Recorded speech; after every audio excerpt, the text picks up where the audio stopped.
Test 1, 2.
No.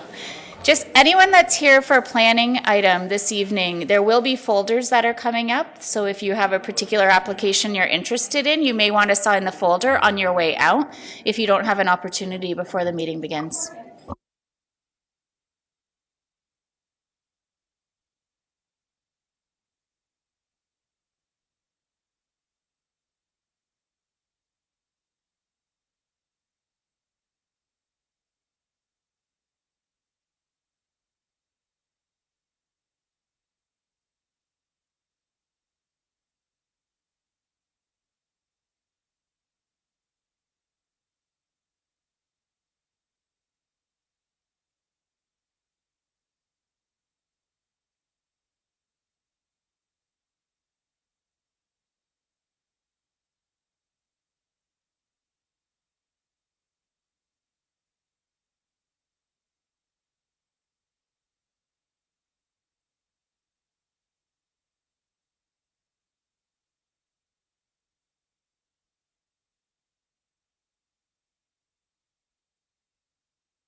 Good evening, everyone. We will get going in a minute.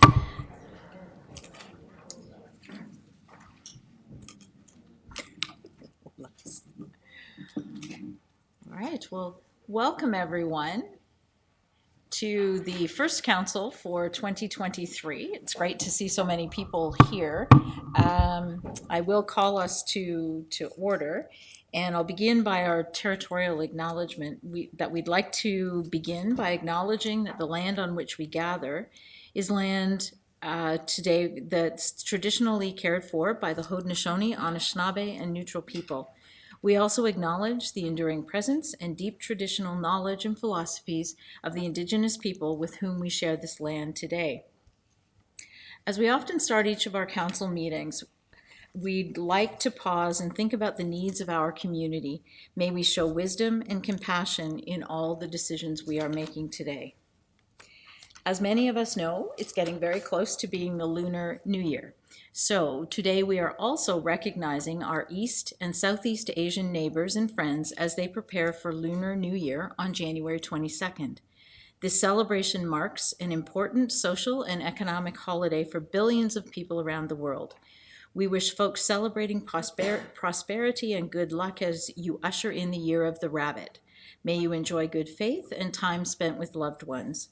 We are grateful for the diversity within this community. Our city is enriched by the presence and contributions made by East and Southeast Asian community members who bring culture, tradition, and flavors from around the world to Waterloo.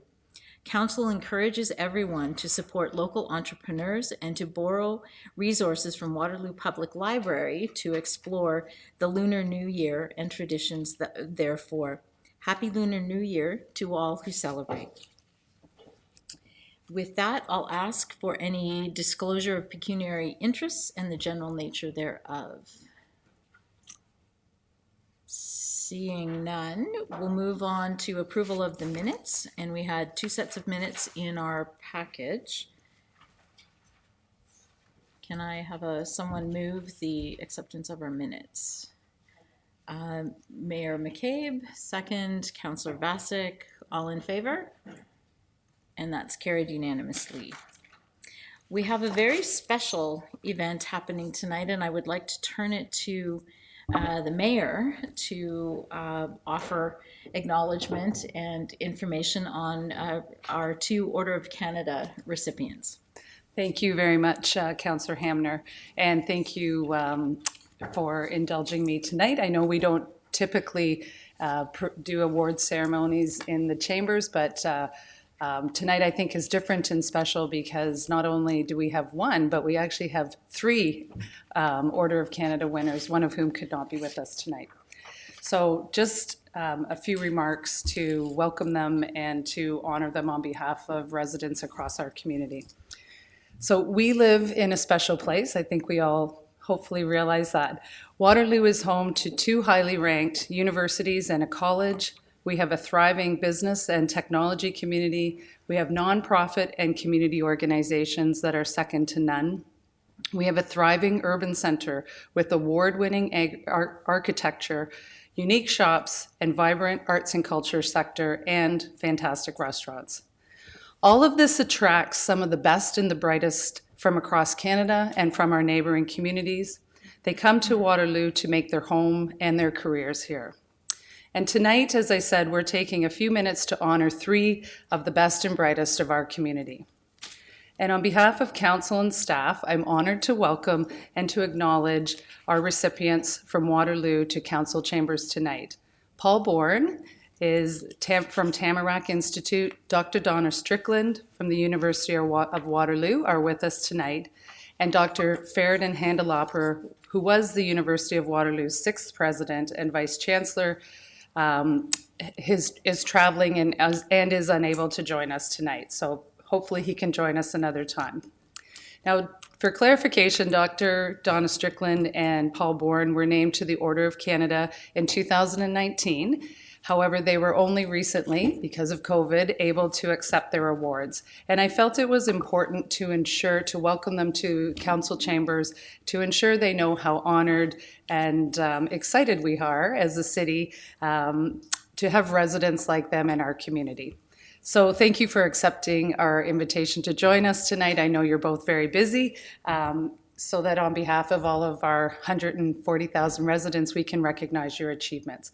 So I'll briefly introduce them and then invite them to come to the front and provide a certificate, and then we'll return to our regular council.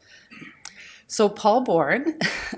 Paul has long understood that there is a direct correlation between people's sense of community and their willingness to improve the conditions of those who live around them. He is a thought leader, a founder of groundbreaking organizations, and an early pioneer in the field of community engagement and collective impact for good. He is the author of 4 books, the co-founder of the Tamarack Institute, and Canada's foremost expert on intentional and purposeful community engagement. Paul and his work have focused on working collaboratively with community to reduce poverty, support youth, and deepen community connectiveness.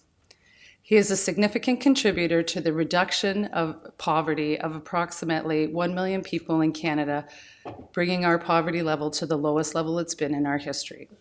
So Paul, congratulations on your very well-deserved honor. Thank you for your contributions to our city and our region, and indeed to Canada, the US, and beyond. And thank you again also on behalf of those who you have helped lift out of poverty. And Dr. Donna Strickland, I think really needs no introduction. You'd kind of have to be living under a rock since 2018 if you didn't know that she was awarded the Nobel Prize for Physics.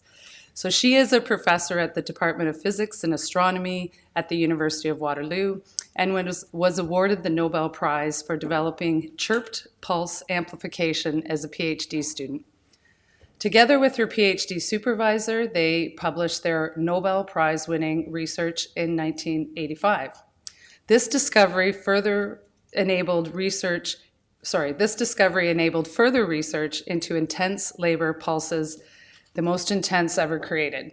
So we recognize this research and how it is applied today in industry and medicine, including in laser eye surgery and the machining of small glass parts for use in cell phones. That's really dumbing it down for me.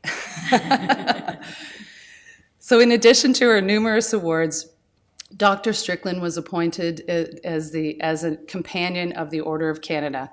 This recognizes outstanding achievement and merit of the highest degree, especially in service to Canada or to humanity at large.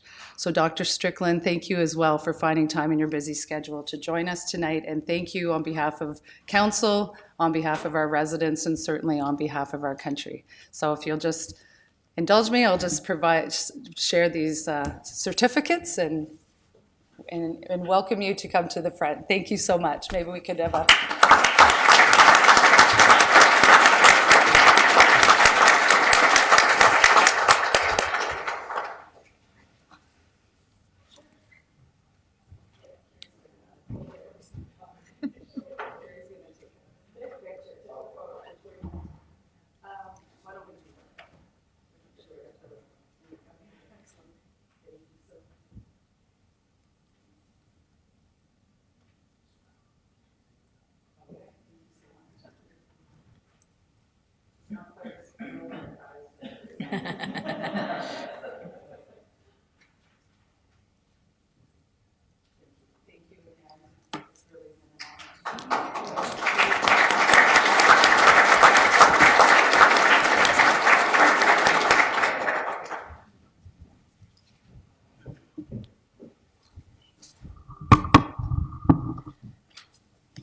Thank you, Dr. Strickland and Dr. Bourne, for being with us today. We appreciate it.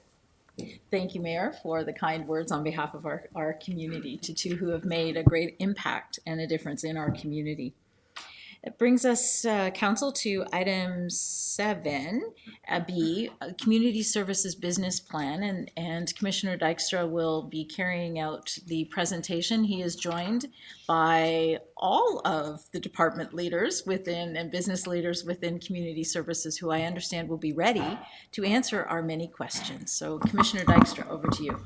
Thank you, Council. Privileged to be here, those in the audience and those listening in. Opportunity for us to kick off our 2023 business plan process. Our department's leading the way, Community Services. Overall theme within the city, building a strong and sustainable community together.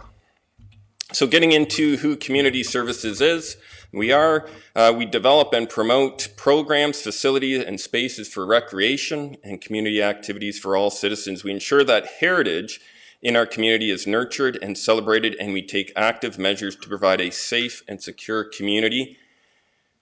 And we take active measures to provide a safe and secure community by safeguarding the lives and the property of residents and the public. And really, those are the words from the business plan, but really we have touch points on an array throughout the community. A newborn at our swimplex for the first time, a older adult participating in one of our new facilities, and even life after death with operating the cemetery.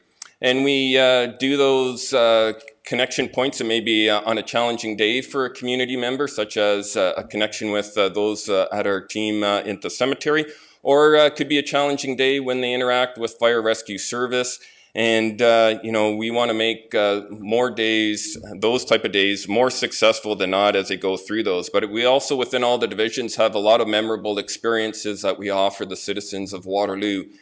In our facilities, in our green space, a lot of firsts, whether it's that first goal, that first walk down a trail, a first bike ride, a first connection with the neighborhood when you move in, a first visit to our museum. So there's a lot of touch points there, and you can see the divisions, and I'm going to introduce the directors for each of them. Community Program and Outreach Services, Jim Bowman. Recreation Services, Gillian Fleming. Parks, Forestry, and Cemetery Services, just want to acknowledge the work of Jess Silcox-Childs in the preparation of the business plan. Best wishes to him as he moves on in a new opportunity. But with us is Sunda Siva, acting role with us now as we recruit. So welcome Sunda, and backfilling Sunda in facility design and management, Kevin Van Oudegum. Our Fire Chief, Rich Touches here as well from Fire Rescue Service, and Nicole Papka, our Director of Municipal Enforcement Services. So I want to give a council an overview of the business plan initiatives for 2023. How are we making the community better? And these initiatives are coming forward from the team. Community grant renewals, that's a key focus. With that being a key piece to support the community in so many ways, we just want to fine tune and improve that. Great facility with the new pavilion at WMRC, and we want the focus on older adult services and transition into that facility to be smooth, recovery from the pandemic and enhancements. And also the museum space renewal. There's a great opportunity for our museum that's currently up at Conestoga Mall. What new opportunities exist for the museum? We look at community impact and really want to speak about that across all the divisions tonight, but really promoting health, building community, promoting health, well-being for all, improving community involvement through a variety of programs. We deliver a lot of programs in our seniors, older adult, and through recreation and across a number of divisions. And we want to make them memorable. I'll speak to that in a number of areas. Positive experiences and a sense of belonging. We want to be inclusive in all that we do. And that next point speaks to that. We want to be accessible and inclusive, those services and programs, to meet a diverse and changing community that we have. In terms of recreation, some great things occurring there too with the new facility at WMRC, the gymnasium space, but really want to activate those program delivery and review in that first point. Sports tourism is a key part of what we do in our facilities and across our outdoor sports amenities. We want to leverage our work with the Regional Sports Hosting Office and continue in that regard. But we also want to make sure that we review and replace and or upgrade any aging equipment within our facilities. Key to have current equipment for the spaces that we offer. Again, looking at that community impact for citizens and groups to participate in active living. We want to foster well-being in that regard, that you're active. We want them to participate in events across our facilities, indoor and out, and we want to make sure they're updated and clean.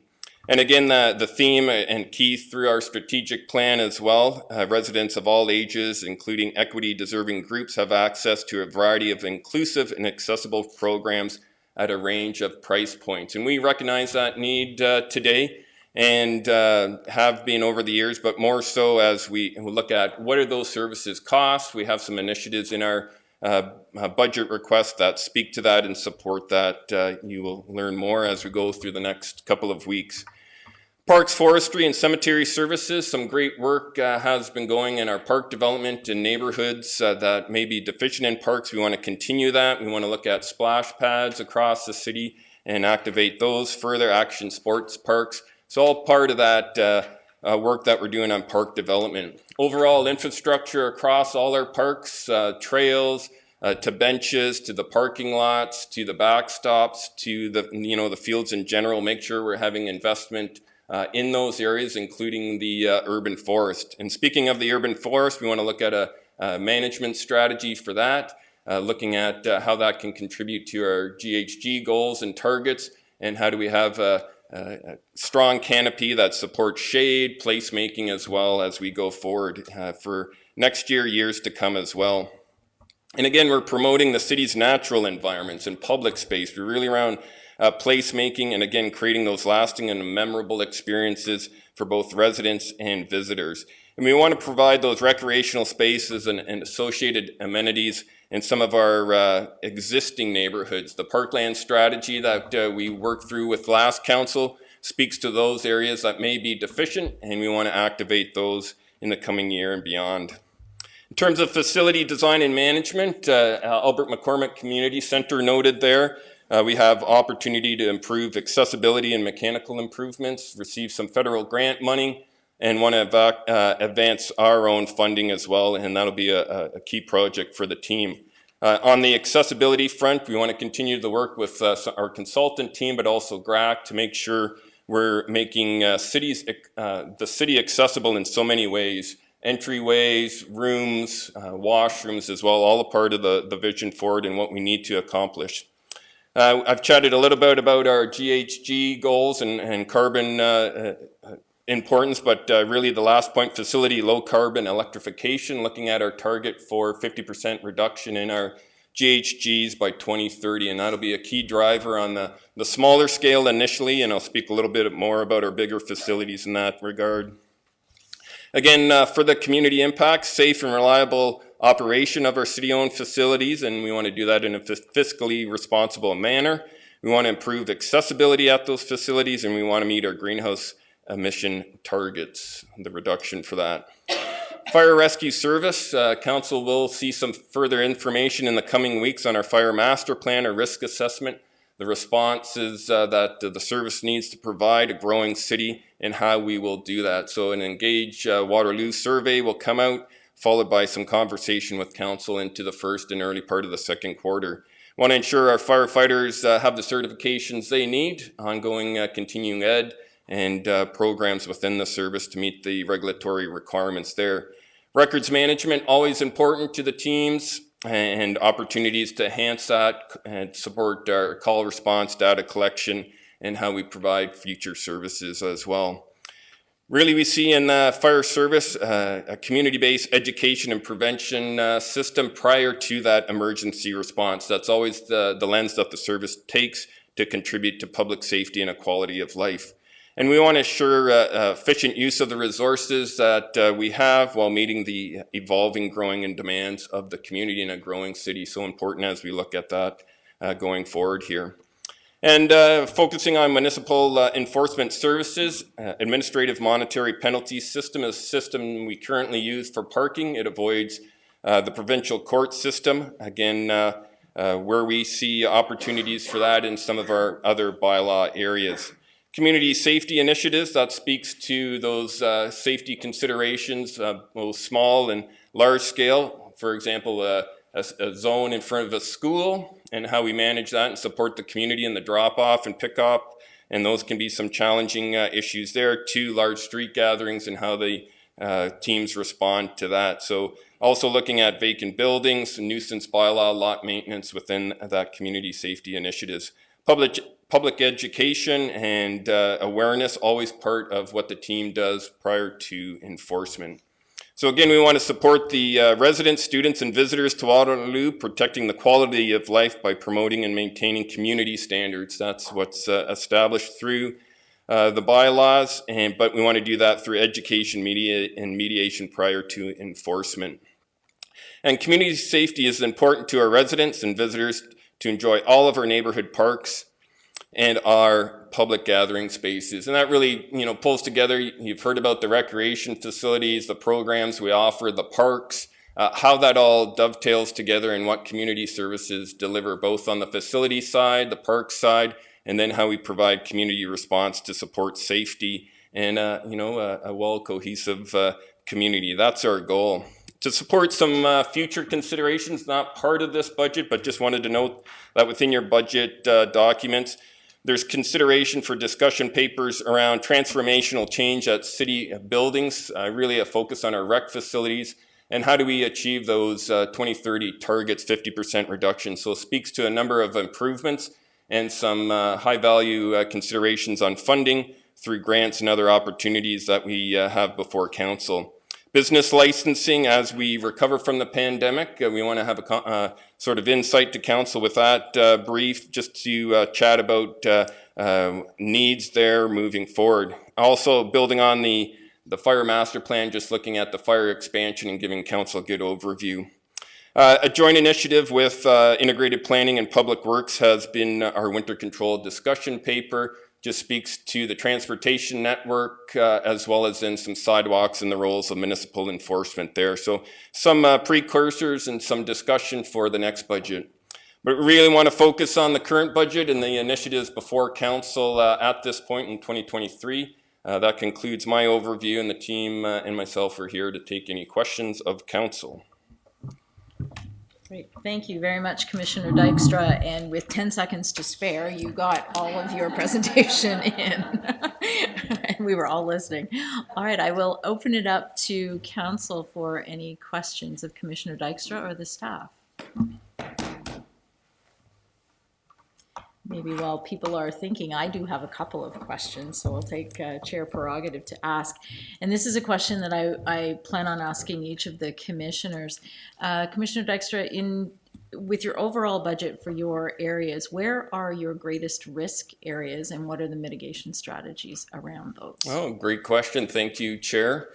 So each of our key initiatives there, you'll see within the budget documents, each area really has a budget request and enabling current strategic plan, whether it's around access to facilities. If those aren't approved, it'll be a bit of a challenge. So there's a request around further grant money, further money for some agencies, fee assistance, etc. If those are not fully enabled, we'll look in other means, but there could be a risk in achieving some of the goals around our strat plan. And that's overall. We look at facility improvements. We want to keep those improvements and funds going. We don't want to fall behind. We don't want to be lagging. There's a discussion on infrastructure, overall consideration for council across all the divisions, but we want to make sure that that's not a risk too. So that'll become a slope that we lose some traction on. So we hope not to go there. And then those, I think a prudent plan is before council, and we want to achieve that. So you'll see in each of the areas, as you see those requests, while we can enable maybe some change in those, but really those really accelerate the strategic plan and move it forward and meet what we're hearing as community needs, what we're sensing as priorities too, as the teams have been out connecting with people, delivering services, attending public meetings, all that with that mindset. Okay, terrific. Thank you for that. And my second question, really, I was intrigued with the sports tourism and the inclusion there. We are going to be faced with making some challenging choices as we move forward with the budget. So it'll be a balance between our expenses and also our opportunities for revenue generation. So I'm kind of intrigued with what our partnership with sports tourism is going to be and what that investment might look like. Yeah, I'm going to invite Gillian Fleming to the podium. She's been involved with the sports hosting office and maybe can offer some specific insights. Gillian? Sure. Thank you, Councillor Hamner. So currently we are working with the sport hosting office on a number of feasibility studies for different regional facilities in the region to help elevate that elite sport opportunities in the region. We're working with them, as always, on a number of bid opportunities for the future. So we continue to work with them. We have a really close relationship with them, and we are in contact on a regular basis, and we'll continue to forge ahead with them as they bring forth opportunities for us, and as we work with them to bring forth opportunities to them. Terrific. Thank you. We've had a number of world-class opportunities, and so this seems to fit into that. And if I can add, Go ahead. Chair, just, events like the Ontario Volleyball coming, just the economic impact, we recognize that. We manage also then with our affiliates displacement, where we can have joint initiatives for a tournament with Waterloo minor hockey, soccer, rugby, all of that is within the mindset to support sports, not just at the elite, but, how that's a move up piece through the different leagues, and how do we, create an economic vitality too with the visits to hotels and restaurants, all part of the strategy, and how we leverage even dark time within the facilities and work with those who may have some prime time needs and how we manage that. So Gillian's teams works through all that on the indoor and outdoor as well. Terrific. Thank you. I'll turn back to Council. Councillor Bodley, please go ahead. Thank you. Through you, Chair Hammer. So I'm just wondering if you could maybe speak a little bit more on the recreation services piece. As I sort of look at everything on a high level, that's the one from an operating perspective that really sort of jumps out to me. It's nearly a 50% increase in tax funding from 2022, and it represents the increase in recreation services. Tax funding is nearly 40% or just over 40% of the entire increase that's being proposed for all of community services. So it just jumps out at me, whereas the rest of the departments are, 2, 3, 4, 5 sort of reasonable percentages, that this one just jumps out at me as being quite large. And I'm wondering if maybe you could speak a little bit more to that, noting obviously some of the key initiatives within that department, but just wondering if you could elaborate on that a bit. Yeah, for sure. Through the chair to Councillor, a lot of investment in our facilities on the building side, a big asset for the city. You look at our road system, and then to the facility side, and a lot of infrastructure renewal pieces there. So that's where you see a lot of the dollars on the capital side. We need to work on the roofs. We've got initiatives on our heating units, in just building health and condition overall. So a big asset, and so a big asset that needs attention, and we want to continue to have great facilities in the community. So that's a part of it. Then once we have a great space, a place to visit, we want to make sure it's well programmed. So a lens that continues with all the divisions involved. We want excellent programs in those spaces, and we want to be able to maximize usage in the spaces. We want to offer new opportunities as well, equity deserving groups to see where we can provide opportunities, as well as long-time existing sports. I think you've been to the new courts, pickleball, an exciting opportunity. And how can we engage that? No, maybe not on the typical demographic that we know, but different demographics as well, different groups. So that really speaks to where we see dollars being spent on program delivery side, staffing, the facilities as well that we need to address as well. So trust that assist, Councillor. Anything further? Mayor McKay. Thanks very much, and through you, Councillor Hamner. Just wanted a clarification question about the sports hosting body. Are you referring to Explore Waterloo Region? Is that the same organization? Yeah, within, okay. Through you, Chair to the Mayor, yes, within Explore Waterloo Region, there is a sports hosting office, so yes, it's embedded in there. Okay, thank you. And then my other question, just picking up a bit on Councillor Bodley's questions, where our community's changing pretty rapidly, growing rapidly, but also we are, we're welcoming people from different ethnic backgrounds. And so when you talk about accessibility and services programs and services we offer, could you just talk about, or, provide some information about how we're, or if we are changing the makeup of the type of programming and activities that we offer to reflect the community that we're serving? Yeah, thank you. Through the Chair to the Mayor. Yeah, that's a theme I hope you saw within the presentation, supporting a changing demographic, a changing community. And we've done a program review within our rec services area. Jillian and the team have looked at that. Jim Bowman has been part of that as we've looked at the older adult considerations too. So understanding where we're at currently, what's the demographics of the community, where do we need to do new program enhancements that serve the need? A traditional sport may not be meeting the need with our community, and we're trying to understand that. We have a couple of outreaches where we're firming up that. We're doing an indoor community space master plan. There's an engaged survey out right now. I encourage people to connect on that. And that really speaks to, do you have access to space? Does your group have access? Would you like access to space?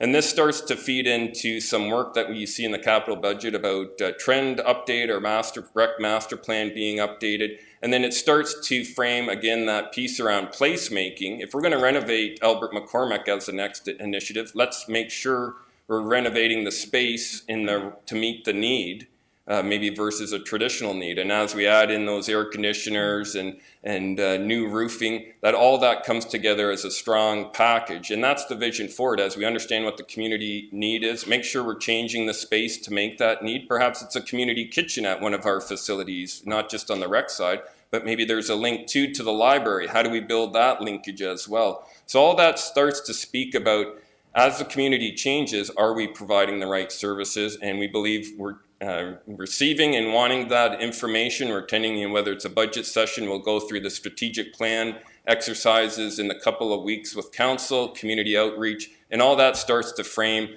how do we meet the right service for a changing community, a growing community, but also an evolving community. And that starts then create the space, start the program delivery, and we look for some great things to come from that. Right, and I trust that through that process you're working with our team at the Diversity, Equity, and Reconciliation Office to just make sure that we're being as broad and as consultative as possible in that process, so that we are really making sure that we are serving some of the newer needs and requests that are in our community. Yeah.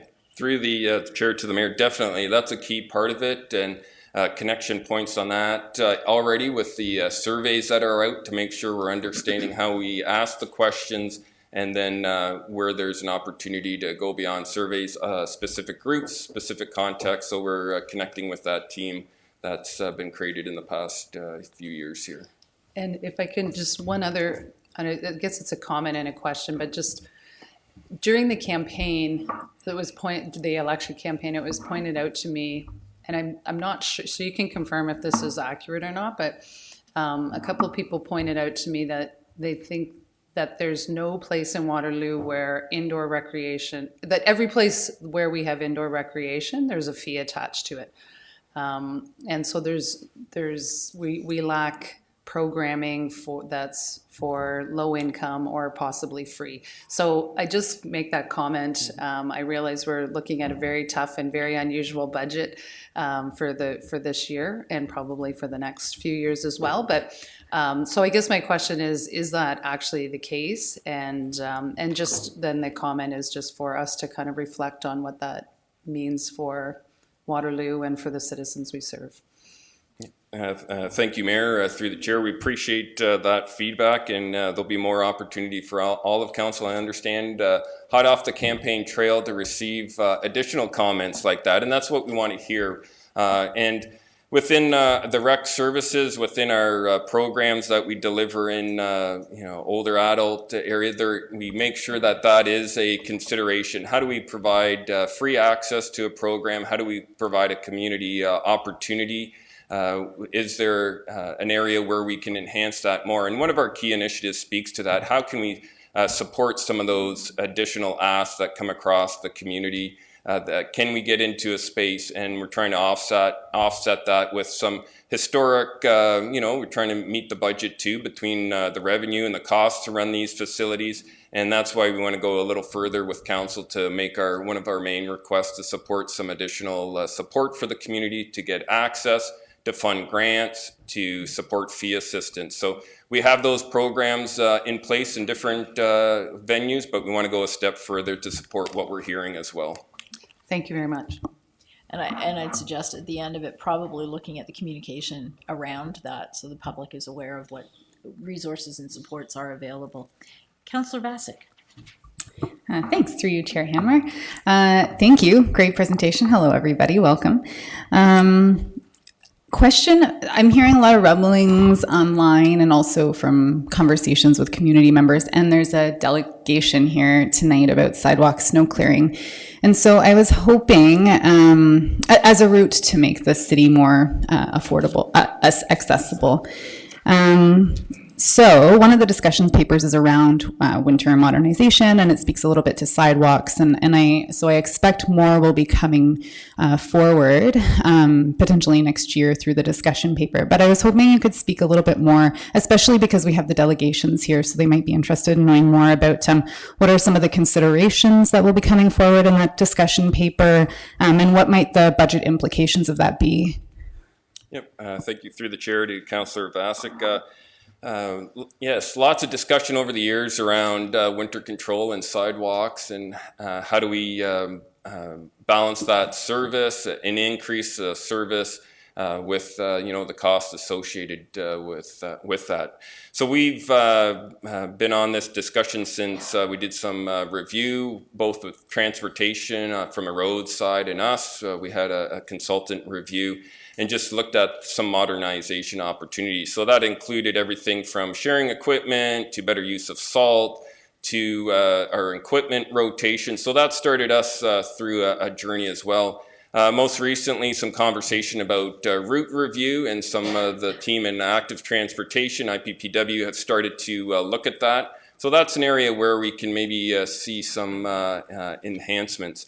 That's on the table. We also, our program, the city themselves, we do about 1/6 of the sidewalks in terms of clearing. We do look for the adjacent resident to manage that and support that. We do feel it's a quicker response, a more environmental response. If we started to have additional equipment out, what does that do in terms of our emissions from that equipment and also from salt usage? So those have been discussions we've had with previous councils too around that. Even for us, as we look at that equipment storage and the expansion of yards, all start to speak to what do we need in the future in terms of cost and dollar value. So all that work is forging ahead.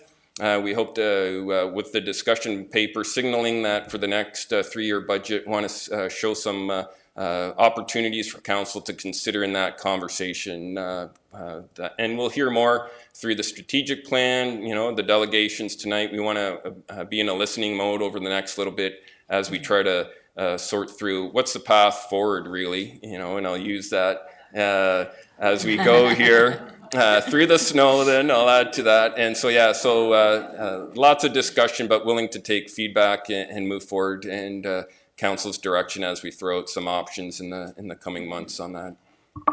Great. Thank you very much. Excited for that. Anything further, Councillor Vasek? No.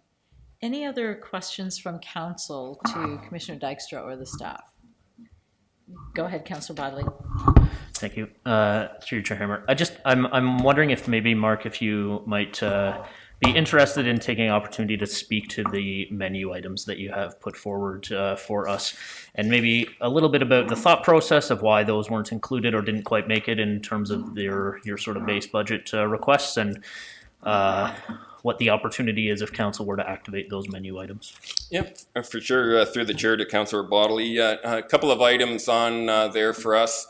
Going by memory here, parks improvements around garbage collection being one. Also then looking at our facility design and infrastructure team and a project coordinator at that level. I think those are the 2 items we have on the menu list.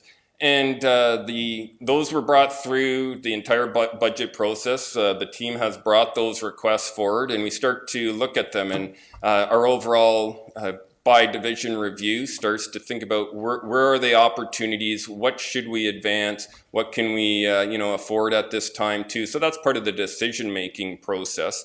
And so then we see within that facility design and management, we've put forward another form of project coordinator. They're currently in a contract position, so we feel that's priority over that current menu item. So that's a part of the decision-making process as well. We look at areas within parks where we see a number of improvements going forward, not on the tax base, but in cemetery services, around additional supports for them to manage the office. We want to do some things in that area to advance that department. So then we look at it, how do we balance all the requests out within the department that come through? So then in that manner, focus on salt, winter operations, a priority over, that request around park sanitation, garbage cans, the removal of those items in there, looking at how we manage Molex, how we manage our underground systems and underground systems with regards to dog waste. So all that kind of goes through a sequence of review and consideration, and then there's some opportunities for council to consider.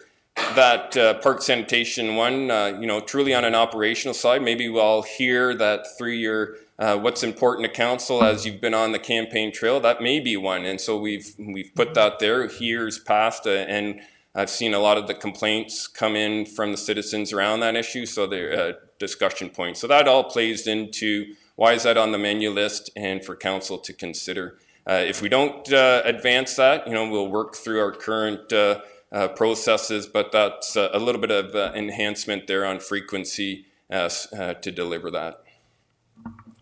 Okay. And final question to Mayor McCabe. Thank you. Through you, Chair Hamner. Just wondered if you could expand a little bit on the issue of our recreation facilities or other facilities and the ability with enhancements and improvements to drive down some of our carbon emissions and energy use.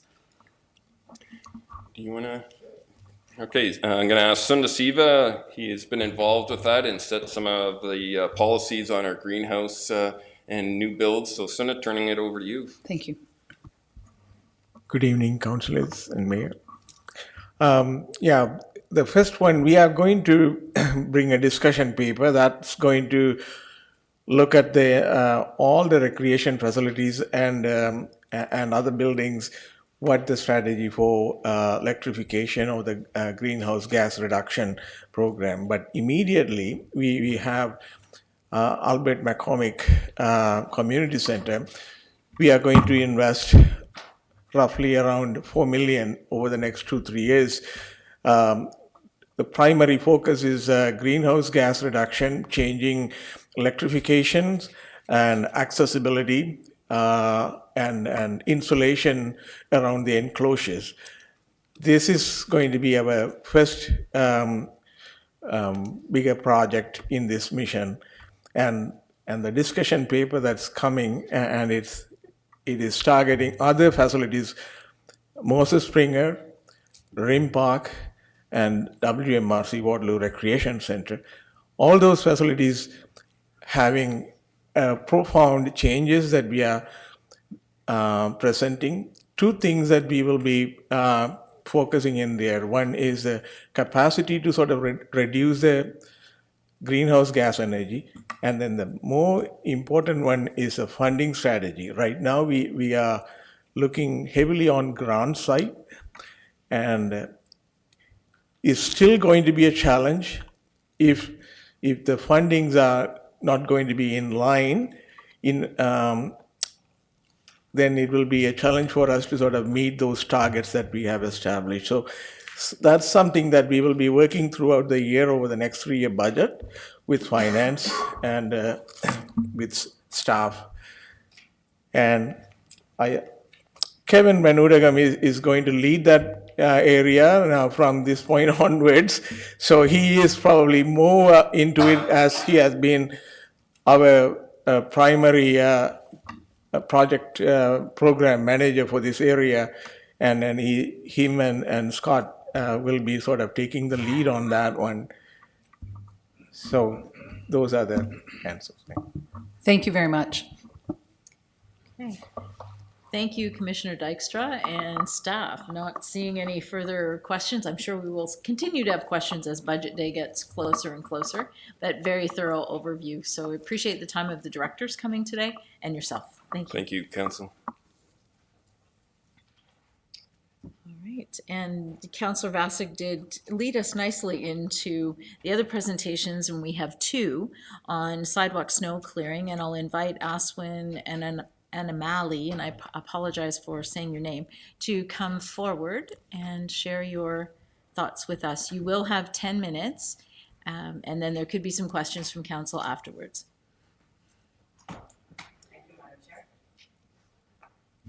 Thank you, Madam Chair.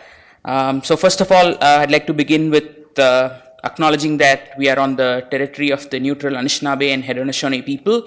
This land grants us the privilege to lead our lives and pursue our livelihoods. I commit to learning more about the First People's history, culture, and the harm colonization has inflicted on their way of life. So before I get into my request of sidewalk snow clearing, I'd like to make a few things clear.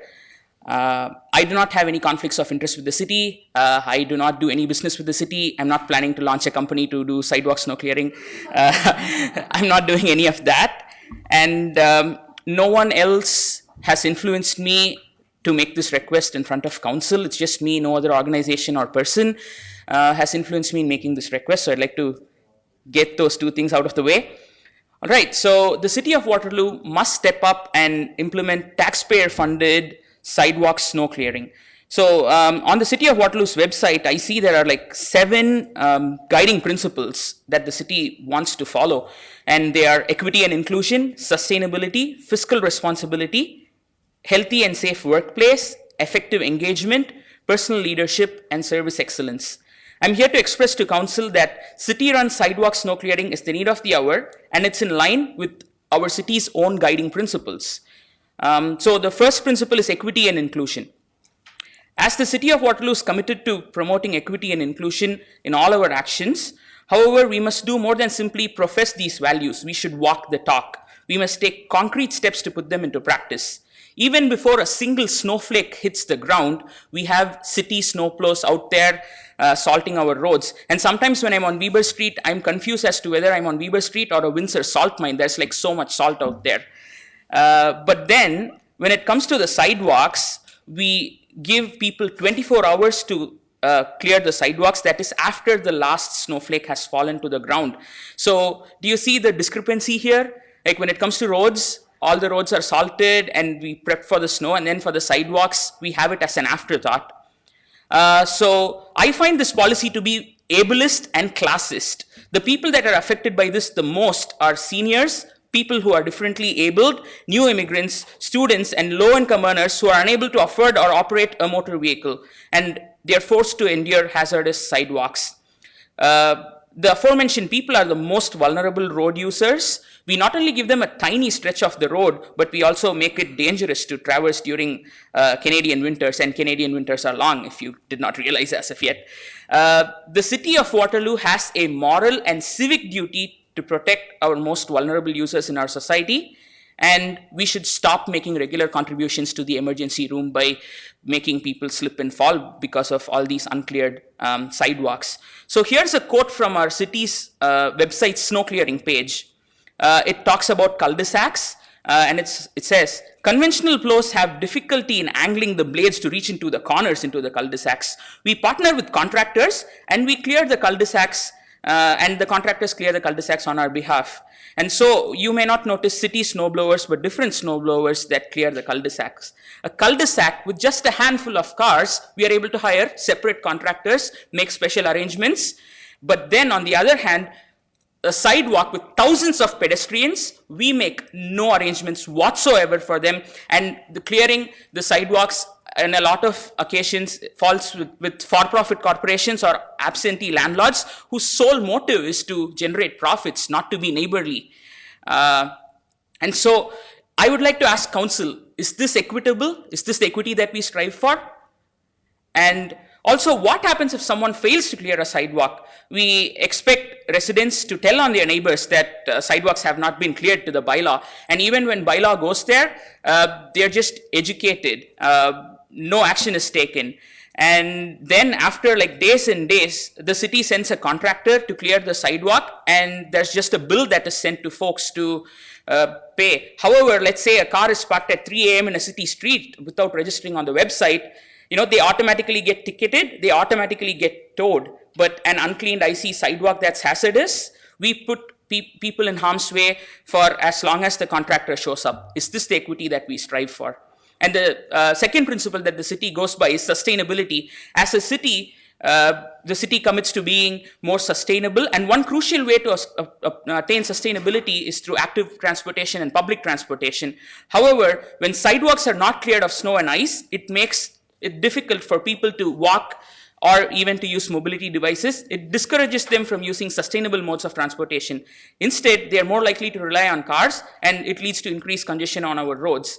Every time we encourage people to use active transportation or public transportation, it is a win for the individual, a win for the city, a win for the environment, and even a win to other motorists because there's less congestion on the roads.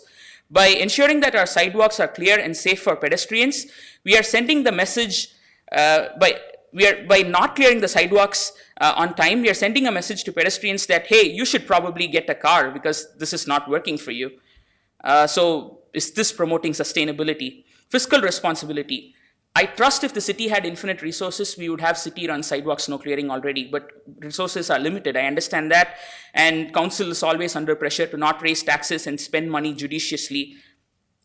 So instead, we are shifting the responsibility to, like I said, for-profit corporations, REITs, and individual landlords and sometimes homeowners to clear our sidewalks. And I think the city is being cent-wise and dollar foolish here. The city has a fiduciary duty to its residents to ensure their well-being. So I would suggest this council should either raise taxes or seek grants from the other levels of government to make city-run sidewalk snow clearing a reality. The city has an advantage when it comes to economies of scale. The city would be able to secure a good deal for its citizens when it outsources the sidewalk snow clearing. It would also create more jobs. Cities like Guelph have road and sidewalk snow maintenance, and their total budget was around $16 million a year for context. And they are able to provide city-run snow clearing. And the fourth principle that the city of Waterloo strives for is a healthy and safe workplace. So the city of Waterloo is my neighbor. What I mean is that I live in Councillor Wright's ward in Ward 7, right next to the Waterloo Memorial Rec Center. And I've noticed the rec center, which is run by the city, is the primary offender in my area. And the sidewalks are not cleared even after 24 hours since the last snowfall, followed by Killam Reed, which is the plaza at the corner of Westmount and Father David Bauer. They own the plaza, and they fail to clear the sidewalks too. How do we rely on a company to show neighborliness? Is this taking care of health and safety, not only of employees of the city of Waterloo that might commute to the rec center, but the overall community?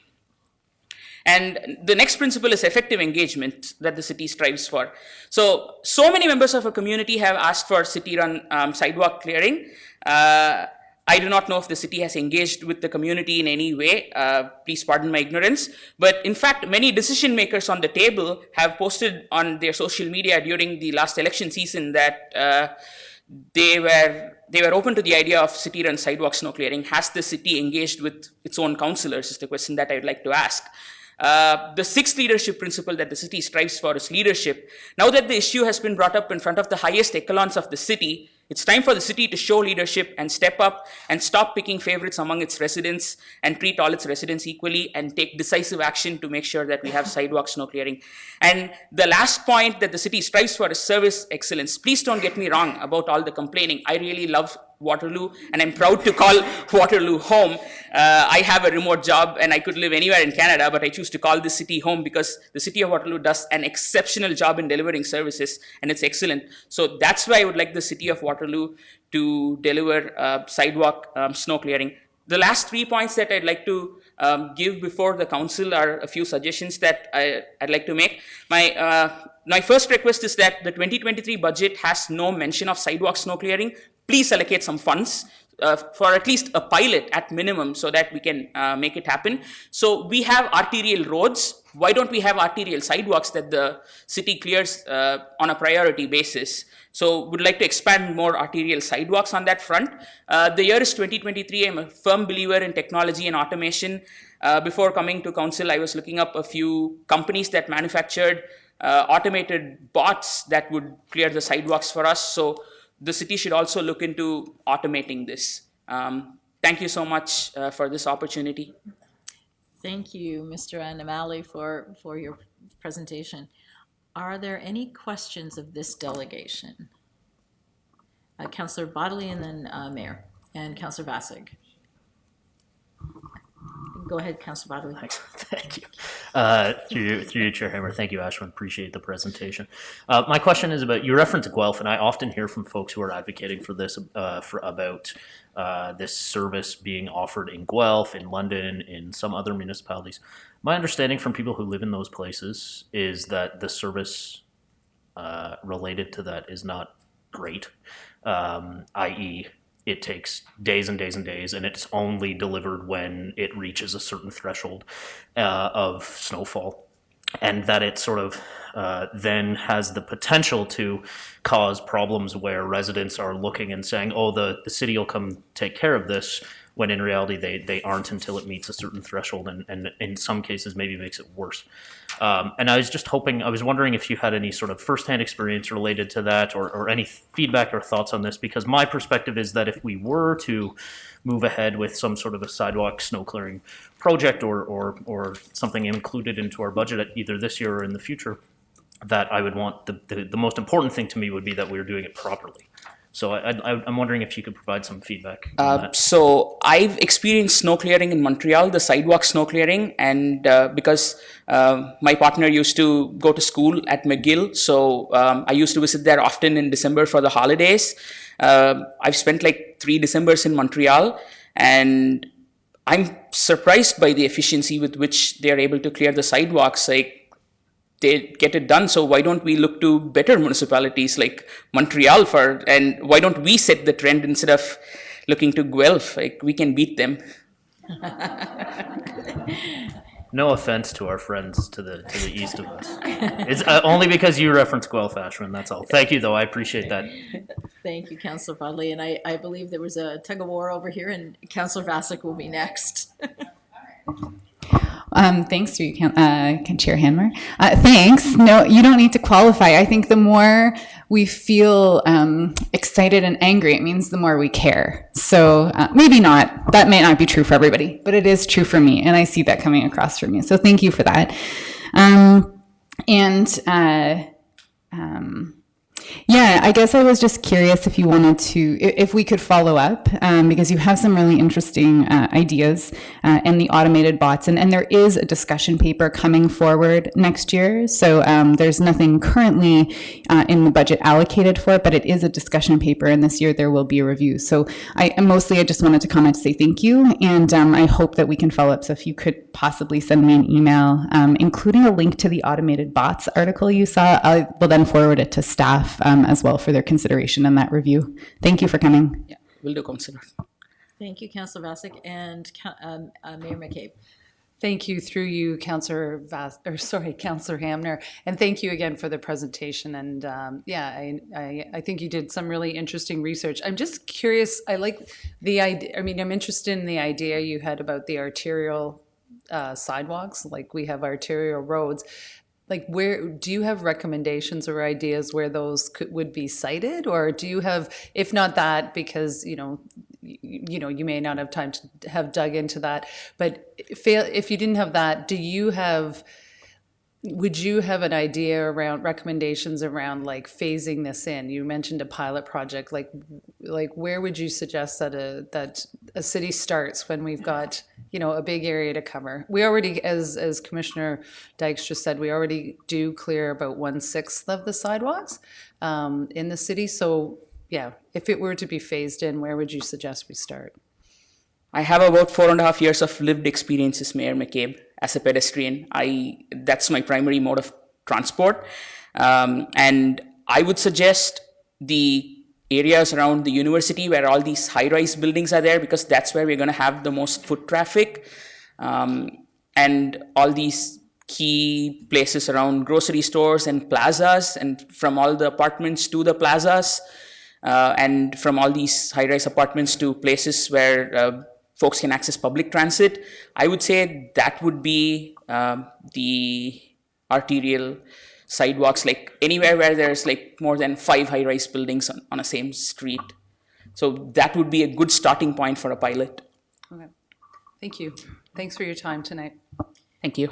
Thank you, Mr. Animali. You've certainly given us lots of food for thought. And we do have a second delegation on this topic, Craig Sloss, if you would like to come to the podium. And you too will have 10 minutes for your presentation.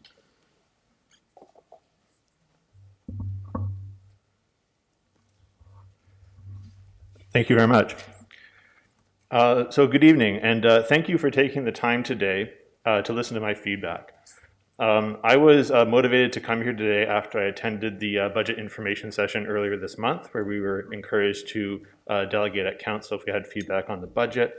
And I was also motivated by hearing some of my fellow residents at that information meeting talk about the equity implications of sidewalks not being cleared. So my name is Craig Sloss. I'm speaking to you today to provide feedback as part of the city's consultation process on the 2023 budget. So specifically, I would like to address the issue of clearing snow from city-owned sidewalks. I'm bringing the perspective of someone who has lived in Waterloo for more than 20 years and who has been a frequent user of the city's sidewalks over that time, whether it's been walking to work, walking to shop at local businesses, or just walking for exercise. The step tracking app on my phone tells me that I walked an average of 5 kilometers per day over the past year, so I am very familiar with the status of the city's sidewalks. On numerous occasions throughout the past 20 years, I found myself either unable to use a sidewalk that was covered in snow or slipped on ice that was not cleared from city sidewalks. The city already recognizes the importance of maintaining sidewalks that are clear of snow. For example, the business plan document that accompanies the budget includes a key initiative around maintenance standards for city roads and sidewalks, which aligns with strategic objectives such as enabling safe travel by all modes of transportation and enabling increased use of active transportation and public transit. My feedback today is around whether or not we are taking an effective approach to achieving these objectives. So currently, the city directly clears snow from roughly 1/6 of its sidewalks and addresses the remaining sidewalks by placing a mandate on owners of private homes and businesses to clear snow from the sidewalks in front of their properties. The snow and ice removal bylaw requires that snow be removed within 24 hours and convictions can result in fines between $250 and $100,000. Compliance with the mandate is enforced by municipal law enforcement officers. So today I will explain why I do not see this approach being effective, and I'll urge Council to take steps toward replacing the mandate enforcement approach with an approach in which the city directly clears snow from ideally all of its sidewalks, but at least expanding beyond the current 1/6 that it does, as well as to consider allocating in the budget funding for steps that will move us closer to that goal. All right, so this slide that I have up here is basically about whether our current approach is effective. So one of the documents that accompanies the budget is a discussion paper related to the review of winter control operations, which is where I got the stats that you're seeing in this graph. So it contains data on complaints about uncleared sidewalks, which you can see on the screen. So what we saw is that the total number of complaints more than tripled between 2020 and 2022. During this time, the city ran a pilot program to increase the number of officers working on enforcement of the bylaw. This has included an increase in proactive inspections, which produced some of the increase in complaints, as indicated in the red area on the chart. However, the vast majority of the increase was driven by reactive complaints, shown in blue. The sheer number of complaints is clear evidence that the mandate enforcement approach has not been effective in achieving the goal of snow-free sidewalks. Moreover, the increase in enforcement has not acted as a deterrent against bylaw violations. We have seen more complaints, not fewer. We need to adopt a sidewalk snow clearing strategy that results in clear sidewalks, not one that results in bylaw violations. In addition to being ineffective at incentivizing private snow clearing, the mandate approach has several additional drawbacks that I would like to highlight. The process of clearing snow through a bylaw enforcement order can be slow, potentially taking days from the time of the complaint until the time that the snow is cleared.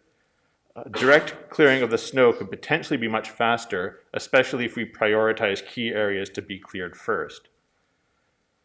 The discussion paper also mentions that proactive enforcement of the bylaw involved inspections in unspecified problem areas. So this could potentially have a discriminatory impact, with the bylaw being more likely to be enforced in certain neighborhoods than in others. The current approach results in the cost of snow removal not being equitably shared.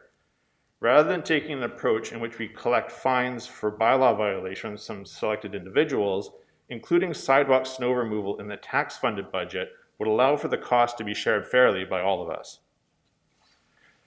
And on the next slide, I had a few points of, I was looking through the budget and trying to find things that impacted sidewalk snow clearing. And here are a few things that I found. So the budget requests related to sidewalk snow removal focus primarily on maintaining current service levels, mostly in light of increased costs for fuel and salt. However, the budget does not currently contain any requests related to expanding the direct clearing of city-owned sidewalks. The discussion paper mentions that an additional $44,000 will be absorbed into the winter control budget as a result of increased enforcement. The paper also mentions that in the 2024 to 2026 budget, a request is going to be made for ongoing funds to support enforcement. I'm concerned that this request would represent us going further down a path that has not been effective in the past. The discussion paper also mentions that recently vehicle purchases had to be made to account for the growth of the city.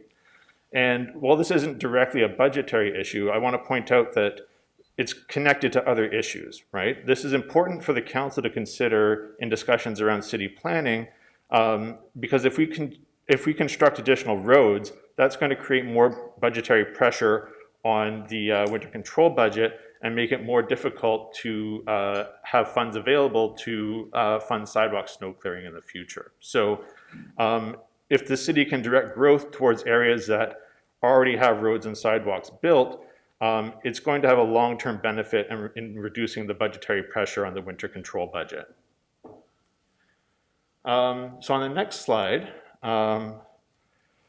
what I was curious about was to see if I could get an idea of where good areas for prioritizing sidewalk snow clearing might be if the city were to consider something like a pilot program or a gradual rollout. So what I looked at is the recently released 2021 census data. So it suggests that Waterloo has pockets of high concentration of frequent sidewalk users. So what I looked at was the percentage of residents in various areas who either commute to work by walking or by taking public transit, on the grounds that public transit users are generally still going to be sidewalk users, as they have to use the sidewalks to reach transit stops. So just a caveat on this is that this kind of data is going to be an underestimate of actual sidewalk usage, because people use sidewalks for things other than work, like shopping and exercise. It's just important to recognize that this is an approximation. The true amount of sidewalk usage is really higher than this. So what I saw is that the percentage of residents who rely on sidewalks to get to work can reach as high as 50% in some areas. Unsurprisingly, perhaps we see a large concentration of sidewalk users along King Street, but we also do see concentrations of sidewalk users further out. Like we see a few neighborhoods like around Keats Way and Westmount that have a high amount of sidewalk users. And throughout the city, we see yellow pockets where there are moderate amounts of sidewalk usage. So in summary, I'm urging council to consider allocating funds in the budget to move towards an approach in which we increase the number of sidewalks cleared by the city. We should move away from an approach based on mandates and enforcement, as we have seen that the law enforcement approach has not corresponded to a reduction in complaints about uncleared sidewalks. And thank you for taking the time to listen to me today. Mr. Sloss, thank you very much for your presentation. I'll open it up to council if there are any questions. Councillor Wright. Thank you, Councillor Hammer. I just want to address two things. One is, from my own perspective, as someone who is an active transportation champion, and I do walk to work most days and have for most of the 12 years that I've been living in Ward 7. This is an issue that I see every single day. So I just want to validate both of the delegations and say that I really understand your complaints. I also grew up in a snow clearing family business, so I understand some of the other snow clearing issues on the other side. And there's two things that pop out to me as key considerations. It's really important that we get this right, because setting expectations and communicating those expectations to residents across the city is going to be really challenging. Snow removal is characterized by timing and expectations, service expectations. So what we're likely to have if we were to implement a program that, your data-informed map is actually an excellent strategy for us to pursue as we get further into this discussion paper, is a needs-based approach, and to really get on the front end of it to talk about what residents of Waterloo are actually expecting in terms of the timing and the service level. Those two things are critical. And then the last thing I just want to note too is I did live in Montreal for 5 years and Calgary for 6 years, two very snowy cities with very different snow clearing strategies.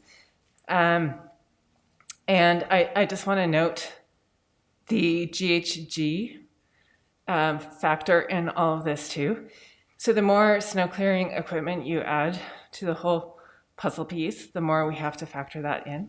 So it also requires harmonization with fleet electrification at the city level.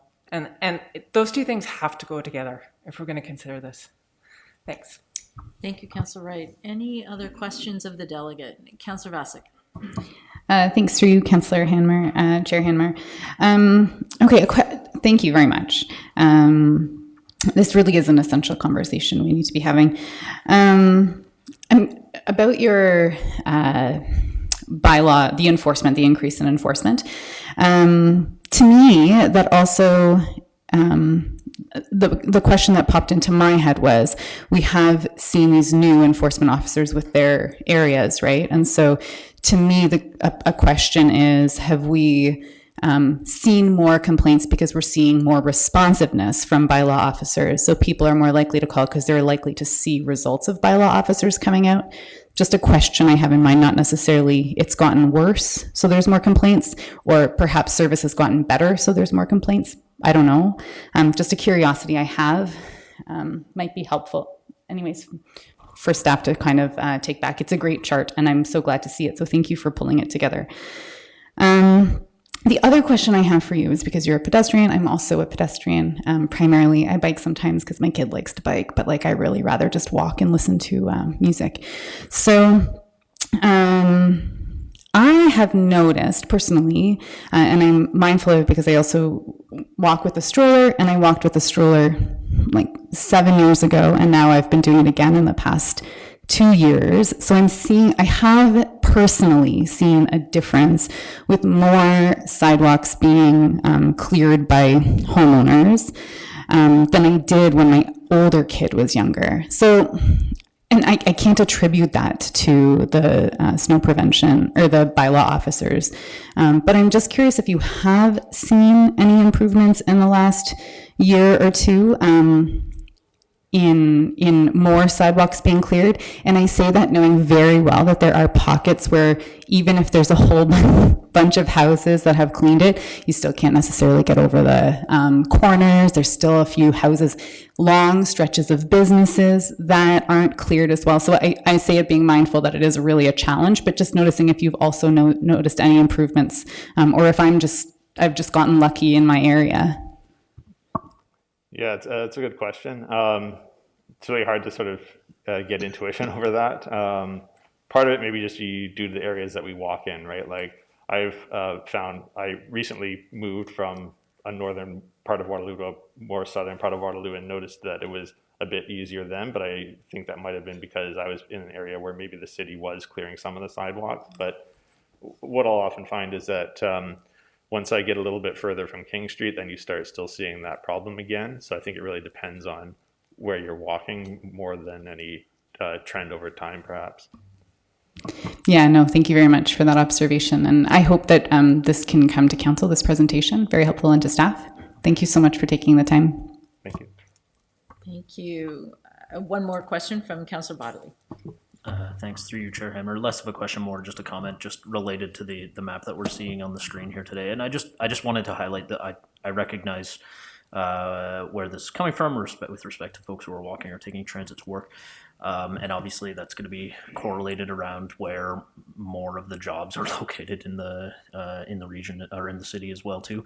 And I just wanted to highlight that there's a whole group of vulnerable road users that we're really not capturing with this specific map, and that's folks who walk to school, which is like, everybody in all of our wards, right? So, and especially if we're trying to encourage parents to let their kids walk to school, and we're trying to reduce some of the chaos that goes on every morning for half an hour and every afternoon for half an hour during school drop-off and pickup, prioritizing sidewalk clearing around the areas where our elementary and high schools are located, to me, would be very important and very respectful of what the map is saying. Just wanted to highlight that that's a gap that's not on this specific map.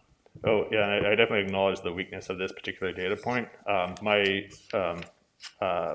general approach, you're never going to get one perfect approach, one perfect metric that tells you everything. So my recommendation would be to couple this with other metrics, right? Like to your point, we could also maybe cross-reference this with a map of populations of school-age children and maybe make a holistic decision based on where there seem to be high indications from multiple data points.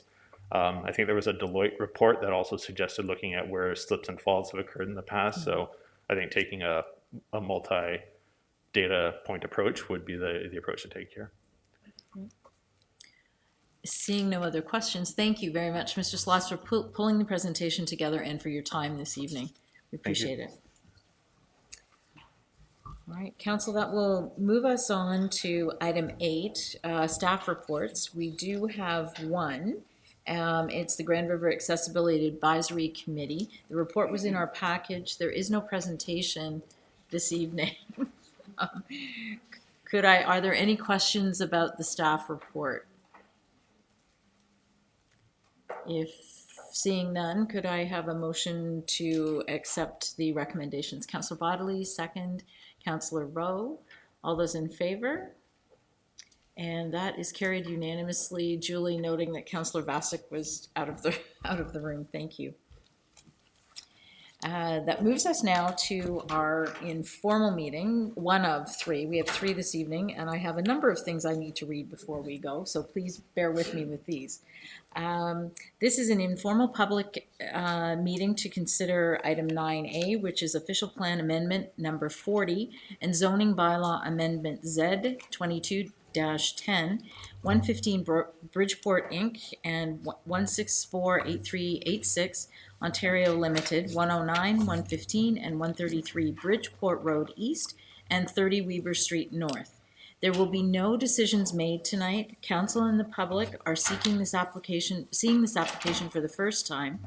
Council is looking for feedback from interested parties with respect to this application. Tonight's comments will be taken into consideration in developing a staff position on the application, and a staff report will be considered by council during a formal public meeting at a future date.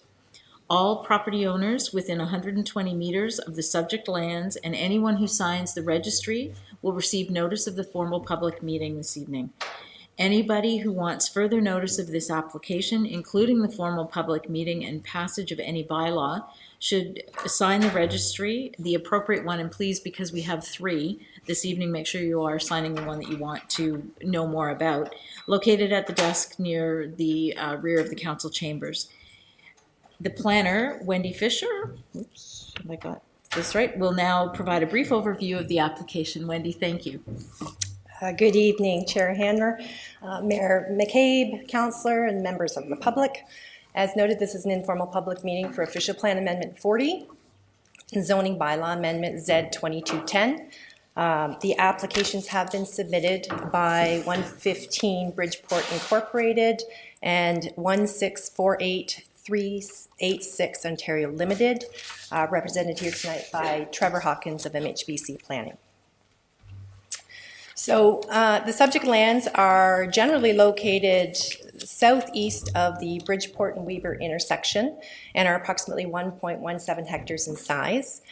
The lands are generally surrounded, as you can see in the image before you, by commercial and residential uses. More specifically, to the north we have Bridgeport Road, which is a regional arterial road. Beyond Bridgeport is a number of commercial uses located at the corner of Weber and Bridgeport. And as you head further east, down Bridgeport Road, you have single detached dwellings as the main use. To the east and primarily to the south of the property is also single detached dwellings, or a low residential form of development, with exception to Weber and Herb Street at the corner there, where there is a number of mid-rise buildings. To the west of the property is another regional arterial road, Weber Street, and beyond Weber is a number of single story commercial uses.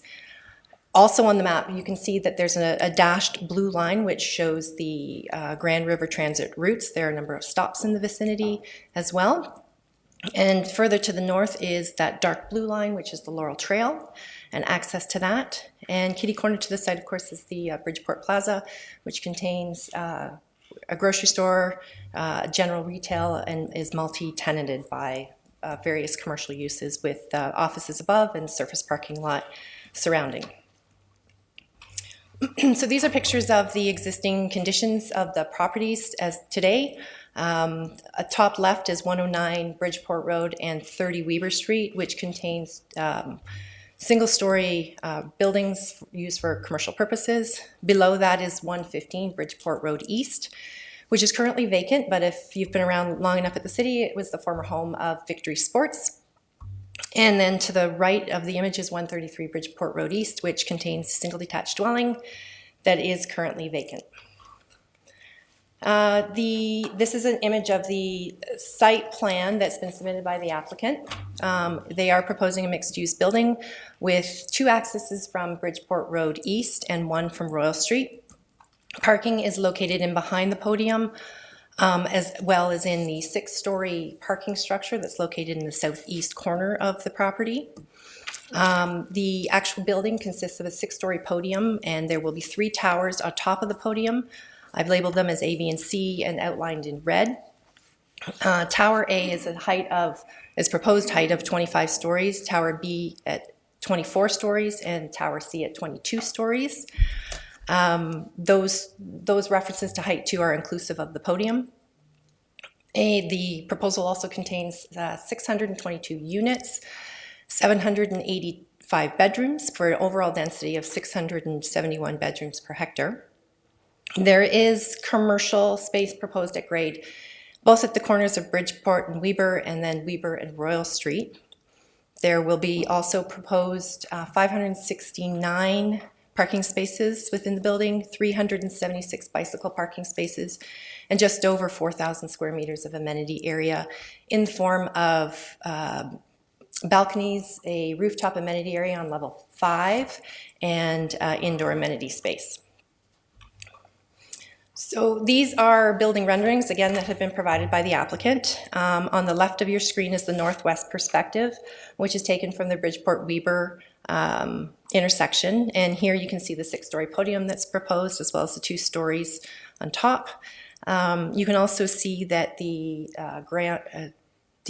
ground floor has been recessed slightly, and the towers are stepped back from the podium.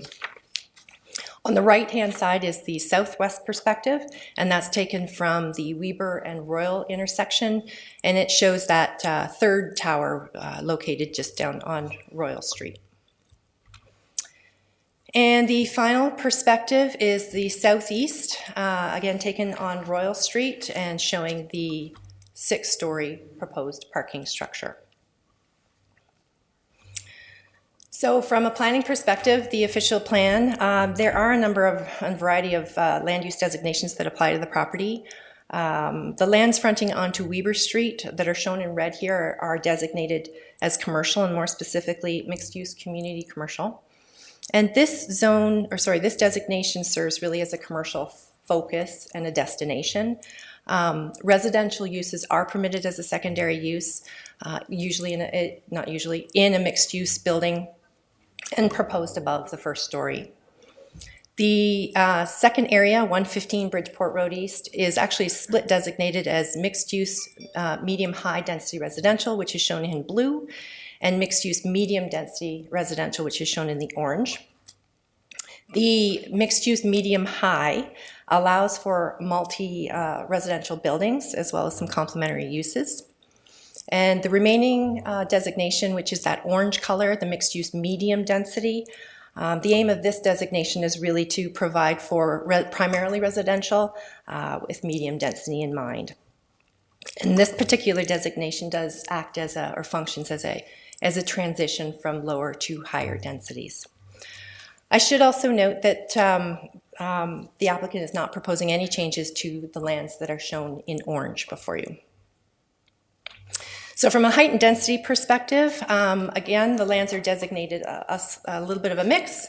The blue is on the west side of the property is designated that medium-high density, 40 meters. The official plan contemplates a maximum building height of 40 meters and a maximum density of 600 bedrooms per hectare. And then on the east side of the site, that orange color is medium density, 20 meters. In this case, the OP contemplates a maximum building height of 20 meters and a maximum density of 450 bedrooms per hectare. I should also point out that a portion of the property is designated major node, and that's that hatched area.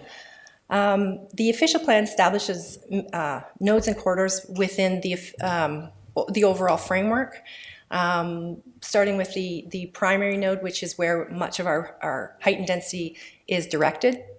Following that, we have major nodes and corridors and minor nodes and corridors. The major nodes is really intended for intensification opportunities that are of a medium high to high density. So again, a good portion of that is in that major node. From a zoning perspective, again, we have a mix of zones based on the, again, reflective of the designations for the properties. Excuse me, the lands on the west side that are shown here in red are currently zoned holding mixed-use community commercial 40 or C140 with a holding provision. Again, this permits a wide range of non-residential uses as well as residential in mixed-use buildings above the first story. The lands in the middle at 115 Bridgeport on the west portion are currently zoned holding residential mixed-use 40 or RMU 40. And again, this provides for a maximum height of 12 stories, 40 meters. The east portion of 115 Bridgeport is holding residential mixed-use 20, which provides for a maximum of 6 stories and 20 meters. And I should point out a correction on this slide. The holding RMU 20 is also pointing to 133 Bridgeport Road, which is incorrect. The lands are zoned residential mixed-use 20, but a holding does not apply to that property. There are 2 site exceptions that also apply currently. Site exception 159 applies to all of the lands with exception to 133 Bridgeport Road, and that requires the owner to, prior to lifting that holding provision, to provide compliance of provincial compatibility guidelines as well as a record of site condition. And then site exception 20 applies to only 30 Weber Street, but it speaks to the existing building, which proposes to be, in this case, removed, so it doesn't apply. So in order to facilitate the proposed development as shown, the applicant is proposing an official plan amendment for 2 purposes. One is to redesignate a portion of the lands from mixed-use medium-high density residential to mixed-use high-density residential. That's the area shown to the right. And then to redesignate a portion of the subject lands from medium-high 40 meters to high-density 81 meters. And again, the effects of these amendments are really on the west portion of the property to increase the height from 40 meters to 81 meters and to increase the density from 600 to 750 beds per hectare. And again, the lands what's shown in orange are not proposed to change. A corresponding zoning bylaw amendment is also being proposed at this time to rezone a portion of the lands from holding C140 to holding C181, rezone a portion from holding RMU 40 to holding RMU 81, and then establish some site-specific parking regulations. There are a number of studies that have been submitted in support of the application, and all of them listed here before you have been posted to the city's website for review and consideration. And finally, in terms of process and next steps, staff are currently reviewing all of the reports and plans, and we will be considering all public, agency, and staff comments as we proceed through our review. We will prepare a report eventually with recommendations to council, and that recommendations will be brought forward at a formal public meeting for council's consideration. And that concludes my presentation. I'd be happy to answer any questions. Thank you, Ms. Fisher. I appreciate your thorough review as usual. And I'll turn to council. Does any councillor have any questions for staff? Please remember that this is an informal public meeting and only questions of clarification may be asked. We need to not express our opinions at this point. So I'll turn it over to Ward Councillor Vasic. Please go ahead. Thanks, through you, Chair Hanmer. Thanks so much, Wendy. Really helpful. I have a number of questions for you too, Trevor. Residents have been reaching out to me. So some of these are also on behalf of residents who have contacted me. So someone has told me that there are approximately monthly electrical outages in the area. And so I'm just curious if we know what these are from, if so, what they are from, and if we don't know about them, could they be looked into just to understand if an application is approved at a potential future formal meeting, would construction or operation of this proposal worsen electrical outages in the area? Through you, Councillor Hanmer, to Councillor Bassick.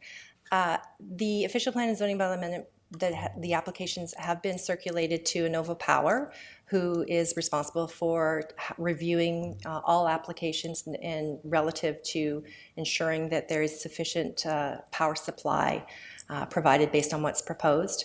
In this case, the comments have been received and there were no concerns identified with that power distribution or the infrastructure that's currently existing.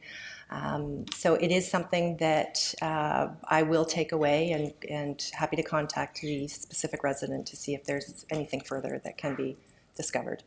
Okay, great. Thank you very much for following up on that. Another question that's come up is about the parking structures. And so I'm just curious, because this is not in the floodplain, is parking underground feasible or desirable in this spot? Through you, Councillor Hanmer, to Councillor Bassick.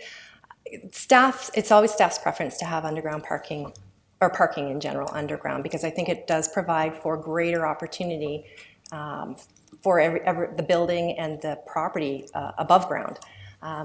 In cases where there is floodplain, obviously we can't always afford an underground parking garage, but there are other reasons that can be susceptible to causing garages or parking structures to come above ground.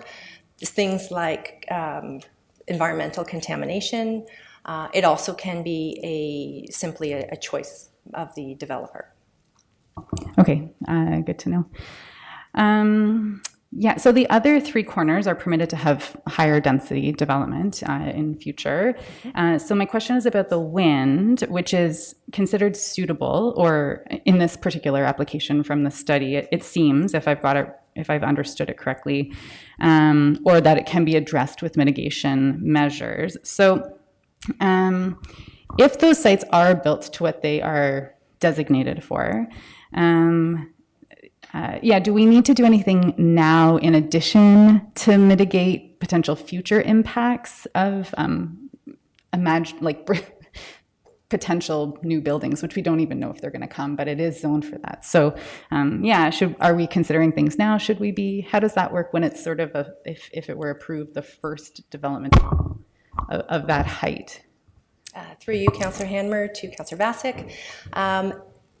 Tall buildings in the city of Waterloo are subject to wind studies. So there has been a wind study completed for this particular application, and it did assess, you're correct, it did assess the building itself and the surrounding public realm. It did find that there was some wind conditions that weren't favorable for the use, specific to the northwest and southwest entrances. And those will be mitigated or can be mitigated through future applications. In terms of the broader area, each application, should they choose to redevelop, would have to come forward with supporting studies, including a wind study as well. And if they are in close proximity to this particular site or others, they would have to be reflective of their surrounding areas and mitigate to ensure that they're not having any impacts off-site. Okay, thank you. Very helpful. Yes, and the applicant's supporting transportation study says they're working with the region, but I just wanted to know if the city is also working with the region on this application, especially given the proposal right now to change Bridgeport and Weber to potentially have bike lanes and reduced or right-sizing the motorist lanes. So yes.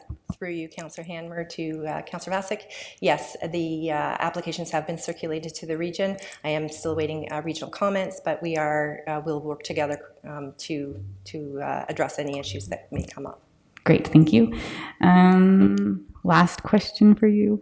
Okay, so it says that the traffic increases are level C or acceptable at intersections, and that there's expected to be 165 two-way trips during the AM peak hours, and then 209 two-way trips during the PM peak hours. So I guess I'm curious. I mean, this is the first it's the first time I think Ward 5 has seen an application of this request, this kind of size.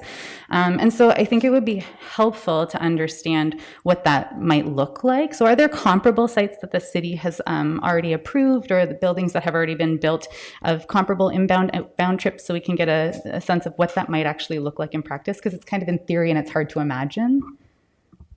Through you, Councillor Hanmer, to Councillor Vasic, that's a great question, and it may be something that I'll need to take away and do a comparable and provide you with that information. Thank you. That would be really helpful. Anything further, Councillor Vasic? Not for now. Thank you. Okay, thank you. Any further questions for Ms. Fisher? Mayor McCabe. Thank you. Through you, Councillor Hamner. I'm just curious about the proposed, you referenced the number of bedrooms.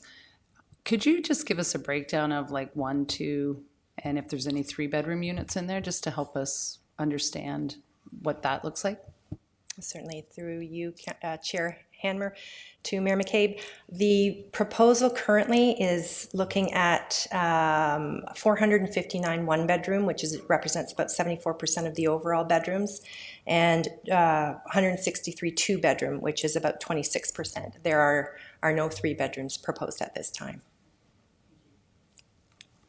Anything further, Mayor McCabe? Sorry, yes, just one other question. When you were talking about the underground parking, would that include the underground parking facilities for the bikes, or would those be considered underground, or not you, the developer, because there's a sizable amount of bike parking that they're looking at, would that be above ground or below ground, or do you have a sense of that yet? Through you, Chair Hanmer, to Mayor McCabe. The bylaw typically requires a certain percentage to be indoor bike storage and a certain percentage to be outdoors. So there is a mix on the property that's currently proposed. Any further questions? Councillor Bodley. Thank you. Through your Chair Henmer. I'm curious if staff have any thoughts on the or information for us on the lack or the loss of commercial space that's sort of being proposed here. I know that there's still 345 square meters of commercial space in there, but I'm cognizant that we've seen other applications in this area that are also designated for commercial, where the applicants in those areas have also proposed residential instead of commercial or some sort of mix. And I wonder if there is any feedback from staff on whether this is still sort of compliant or overall with our official plan and our commercial space needs within the city or within this general area. Through you, Chair Hanmer, to Councillor Bodley. It is a point of review for staff. We recognize that the lands are designated and zoned for commercial purposes, so it really is about maintaining that commercial function and ensuring that the residential is as a secondary use. At this point, it's too early for me to provide any opinion, but it is something that we are looking at in terms of its function. Thank you. Councillor Wright, I think I saw your hand go up. Yeah, I just quickly wanted to clarify that 133 is just the driveway on this site plan. Is that correct? Through you, Councillor Hanmer, yes, that's correct. Okay, thanks. All right. Not seeing any further questions, Ms. Fisher, thank you very much. We do have a couple of delegations for this particular application, and I'll now call on the delegations to come forward, starting with Mr. Hawkins from MHBC Planning. Welcome, Mr. Hawkins.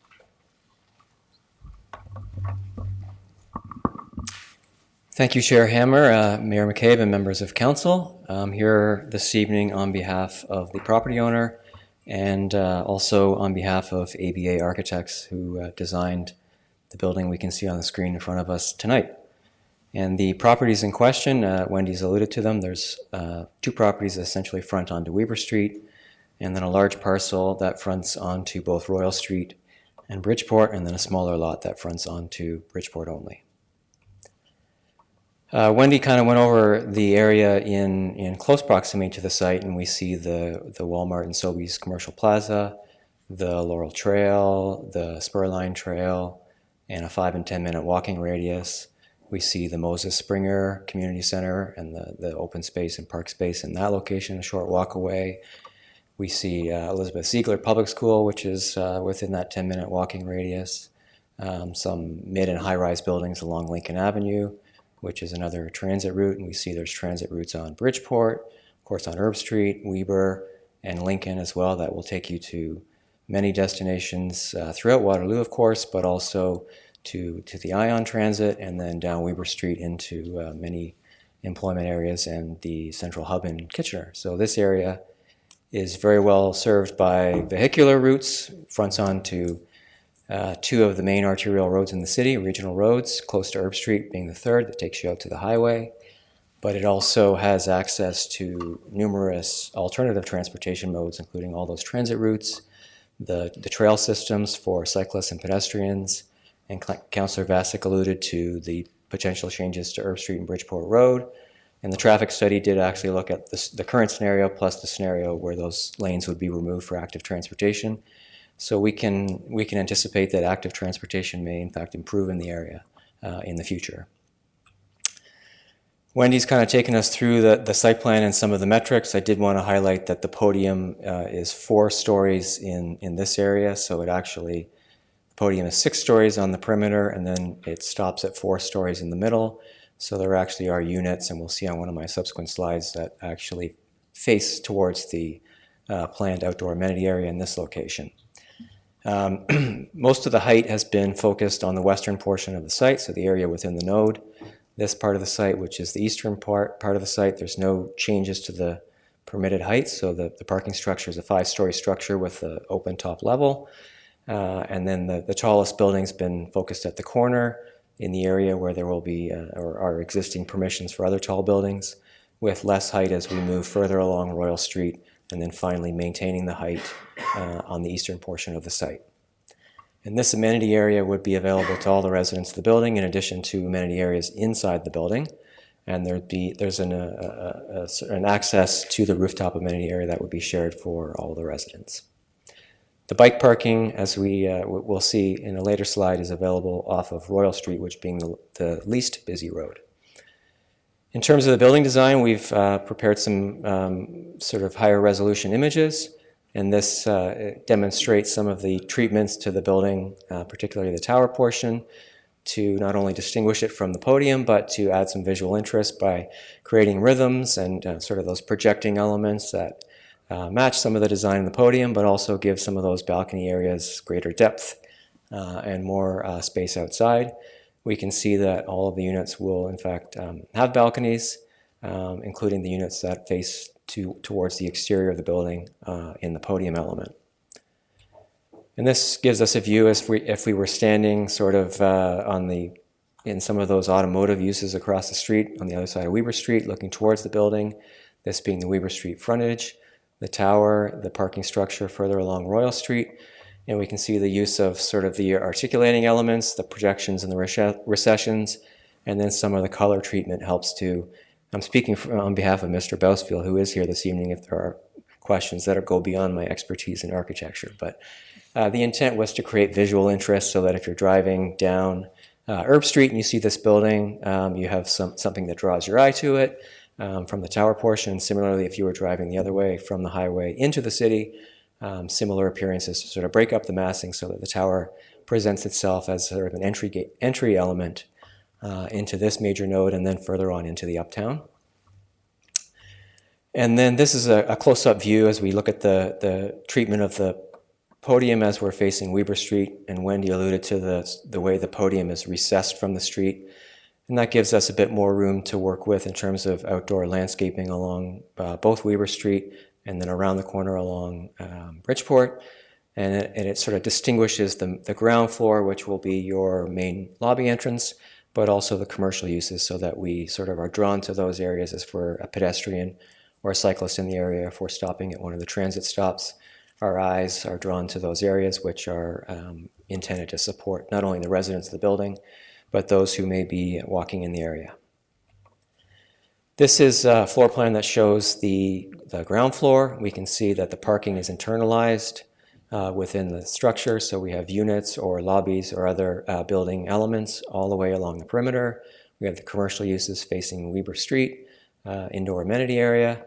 And then in the parking structure, we have a large sort of open, accessible bike parking room. So you can come right in off Royal Street into the biking room, park your bike, and then go into the building from there. This is the 5th floor, so I alluded to the sort of difference between the sort of 4-story component of the podium stops here, and we have the 5th and 6th floor podium and the units that face onto the planned outdoor amenity space with an indoor amenity room to provide access and opportunities for spill out into that amenity space. And then this is a typical tower floor. We see that the towers have all been situated on the westerly portion of the lot, and we can see the intent was to provide as much distance from this tower towards the low-rise residential further along Royal Street, and then similarly further east of this property, 133 Bridgeport, the zoning and the official plans start to speak to low-rise building housing. So this tower has been situated a significant distance away from that. The intervening properties are all zoned for 6 stories. Wendy's kind of alluded to it in terms of the planning framework and the request. These lands are located mostly within a major node, mostly designated residential, portion designated commercial along Weber Street. The changes that we're seeking here with our application all relate to the portion of the lands within the major node and not the lands that are designated medium density residential. In terms of the zoning, we can see that there's 81 meters across the street, 81 meters across the street here, 60 meters across the street here, and then generally 20 or 81 meters north of Bridgeport, and then 20 meters down the corridor along Weber Street. So there's a range of building heights permitted in the area as of right today, and the intent here is to sort of capture the built form anticipated in the intersection, the core of this major node, and then allow for transition further towards the east through the no changes that we're seeking on the easterly portion of the lands.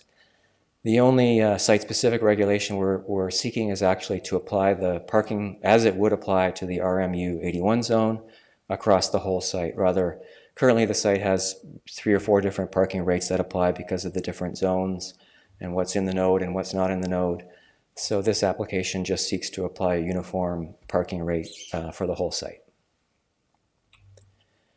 I won't go through all of the details here, but the intent of this slide, which council will have on their screen, is just to show that the project complies with all of the setbacks in terms of the actual physical podium setbacks, but also the tower separation from an internal lot line.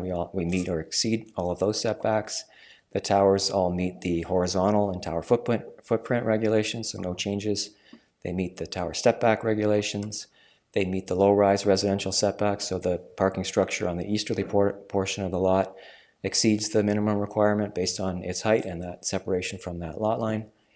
And then again, the parking request is to apply the RMU zoning, the parking regulations to the whole site. Wendy gave you a list. This is just a brief summary of some of the conclusions in the studies. As she noted, they're all available with our submission. Noise study looked at the road and stationary noise. So the road noise from the streets would require noise warning clauses for the units in the building. And we looked at the stationary noise from some of the commercial uses on the other side of Weber Street or Bridgeport Road. And there's no impacts resulting from those other commercial uses. Municipal services are available, so water, sanitary, and storm are all available to support the development. There's no upgrades to those services required. The parking justification study looked at the RMU 81 zone and concluded that it was an appropriate amount of parking supply for this project in this location, given all of the other available options for traveling. And then the traffic study, as I alluded to, it looked at the traffic in the current configuration of Bridgeport Road and Herb Street, but also should a lane be taken away from those roads and active transportation be added in its place. And the study concluded that all of the intersections in the current configuration and after build out 5 years in the future would all operate at level of service C, so if the grades of traffic go A, B, C, D, E, F, If you hit E, you're supposed to start looking at ways to mitigate traffic. So a lot of the intersections in the uptown, for example, like Urban Regina is a classic example, would be an F. So level of service C is a very high level of service actually for roads of this scale. So even post build out, the intersections will still be operating with plenty of capacity. And then in terms of the pedestrian wind assessment, so the wind safety criterion is met. So there's measurements that the engineers look at in terms of the wind speeds to ensure that it's safe. And it did recommend that we look at some mitigation measures for the entrances on the building on the northwest corner, so at the Bridgeport and Weber intersection, and then at the southwest corner at the Weber and Royal Street entrances. And there are tools you can use through landscaping, windscreens, or coniferous plantings, and other measures you can put in place to deflect the wind so that people coming and going from the building or the commercial uses wouldn't be impacted by the wind. In summary, I've got 23 seconds. Just concluding, so we looked at a number of the provincial and of course the local planning instruments. It's consistent with the PPS, the application forms to the growth plan and the regional official plan, including the recent amendment. There's no changes to the land use being requested. The height and the density are all focused on the west side, and there's no changes to the medium density or the easterly portion of the site. It does allow, because we've situated the buildings on the west side, for the transition in height towards lower rise housing towards the east. And it allows for a mix of housing types in an area that's well served by commercial uses, community amenities such as the Moses Springer, schools, shopping, and transit and active transportation, all within close proximity to the uptown. 19 seconds over. We won't hold you, Mr. Hawkins. That's fine. Thank you very much for that. Are there any questions of this delegation? I think I'll start, Councillor Vasic, if you don't mind. We'll end with you, so we'll start with Councillor Rowe. Thank you. Thank you very much. I'm wondering if you could provide I understand there was a study for shade, and if you could provide a summary about that on the neighboring residential units.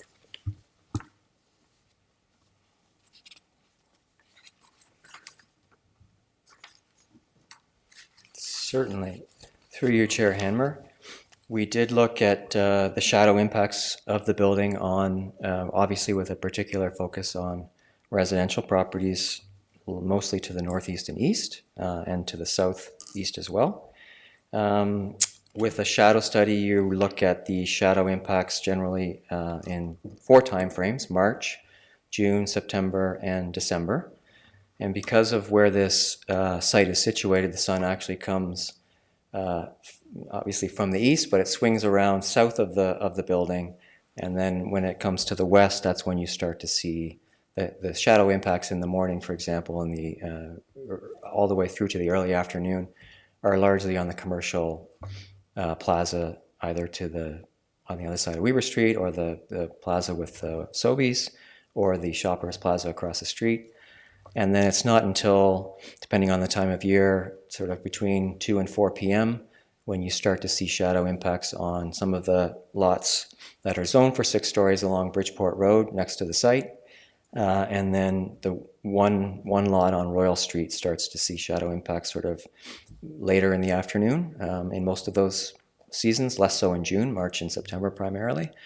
But they have full sun all the way until past 2 p.m. and then even sort of into the late afternoon, they have sun in their backyards, and the shadow impacts occur mostly in the front yards. And then obviously in December, with the sun being much lower in the sky, the shadows are longer. But even in December, because of where this site is situated, the shadow impacts are still mostly felt on the commercial parking lots and the commercial plazas. And it isn't even until the afternoon in the winter that you start to see shadows fall towards the residential properties to the east. So from a shadow impact perspective, it complies with the guidelines for sure. In many ways exceeds the guideline requirements that the city has established. Thank you. Anything further, Councillor Rowe? Okay. Councillor Vasic, do you mind? I've got a question from Councillor Bodley. I'll keep the last questions to you, if that's okay, as the ward councillor. Councillor Bodley, and then Mayor, and then we'll go to Councillor Vasic. I believe Chair Henmer means save the best for last. So, through you, Chair Hammer, to Trevor. Thanks for the presentation, Trevor. What is being proposed is a fair increase above the current zoning, double in on the west side of the property. And I'm just curious if any discussion was had from the developer, from the proponent here, about a building that conforms to the current zoning, what that may or may not have looked like, challenges that may have emerged from that, understanding the justification that you've put forward for the higher buildings that are in the reports. Just looking for your thoughts on that. Through you, Chair Hammer, we did look at, certainly when you're first looking at a site such as this one, you establish what the zoning allows today. And one of the challenges that we had with this particular site was the zoning allowed a certain number of bedrooms per hectare, a certain amount of height on the site. And we couldn't reconcile achieving some of that planned density within the parameters established either in the height or the other zoning regulations, horizontal tower dimension, tower footprint, and tower separation. So we did look at how you could build the site out if you disregarded a number of those regulations. So if you built bigger 12-story buildings or bigger 10-story buildings, and if you sort of covered your eye and ignored the RMU or C1 tower regulations, you could do some of those, you could achieve some of that planned density, but it would sort of run afoul of a number of those other objectives and the urban design elements that the cities put not only in their official plan, but transferred into their zoning bylaws. So then we thought, well, how can you build this site out in terms of achieving really what type of density it should achieve, given its location, given it being in a major node, recognizing that some of those height and density permissions are, dating back to 2003 when they were established, and can we look at another way to build out this site, 20 years ahead to where we are today. And so we then started with, well, how can we build this site out and internalize the parking, put the parking in a structure, make sure that we're providing an appropriate supply, make sure that we're focusing it on the westerly portion of the site. Let's leave the RMU 20, the 6-story part of the site alone. And can we achieve an appropriate density while complying with those tower regulations and the other urban design related regulations? And so that's what led us to this type of a design, which we think is a good fit for the site. It respects all of those other regulations, and it still allows for the transition from west to east. Mayor McCabe, please go ahead. Thank you. Through you, Councillor Hamner. Just curious about the green space. If this were to go ahead with the type of density that you're proposing, I was wondering, I hadn't heard you mention anything about corresponding green space for the residents, potential future residents.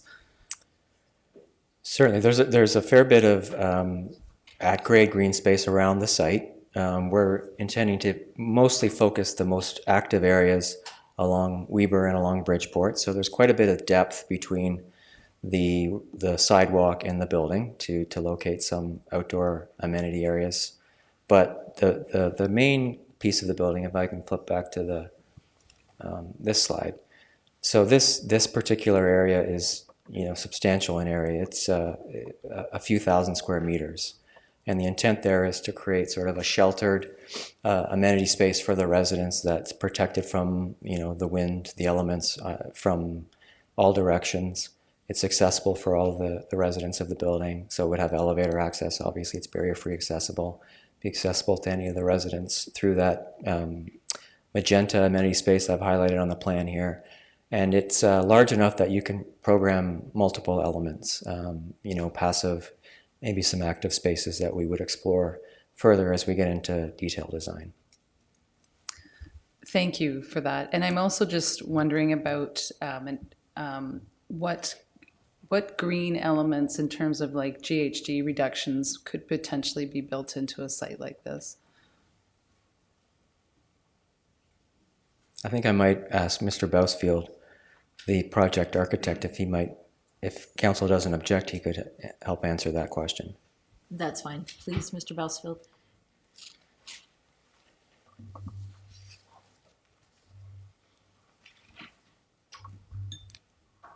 Thank you and good evening through you, Chair Hammer, Mayor. It is early days certainly to have made definitive decisions on what we can do in terms of greenhouse gas reductions. One of the things that we are exploring and will likely undertake would be VRF heat pumps, for instance, in terms of the principal mechanical heating and cooling systems for the building. Certainly, encouraging environmentally sustainable building materials and technologies. The way that the construction site is managed, for instance, is usually and often a significant contributor to greenhouse gases. I'm not sure that we would be necessarily proceeding with, say, an initiative as formal as a LEED type process, but certainly LEED principles form a good deal of our design process. As well as this project does advance into site plan review, we have a full expectation that staff will require a sustainability statement outlining in more detail as we get into detailed design those kinds of initiatives in our submission, and they will be part of the staff's review process moving forward. Thank you. Great, thank you. And I believe, Councillor Vasek, we are on to your questions. Okay. Last but not least. Yeah, no, I have no feelings about it. It's great questions, everyone. Could you maybe while you're here, I have a specific question about the EV readiness that it talks about on the plan. And just curious if it's going to be EV ready, though I know it's not specified in the city's bylaws, but if it's going to be EV ready for a range of electric vehicles, because I know some places only are able, like if you go to the Delta uptown, I just happen to be there and it's only available for Teslas, for example. So just curious if you, what your plan is around that, or if you have one, or. Through you, Chair Hammer, for those of us who don't drive Teslas but do drive electric vehicles, I understand that dilemma often. So all of the parking spaces will be wired and ready. And the idea, and the city's bylaw actually does require that. It's actually fairly advanced in that regard. And the idea being that you purchase or you rent a parking space, for example, then all you have to do is buy the charger, whether you want it to be for whatever vehicle you need it, Tesla or all of the other brands.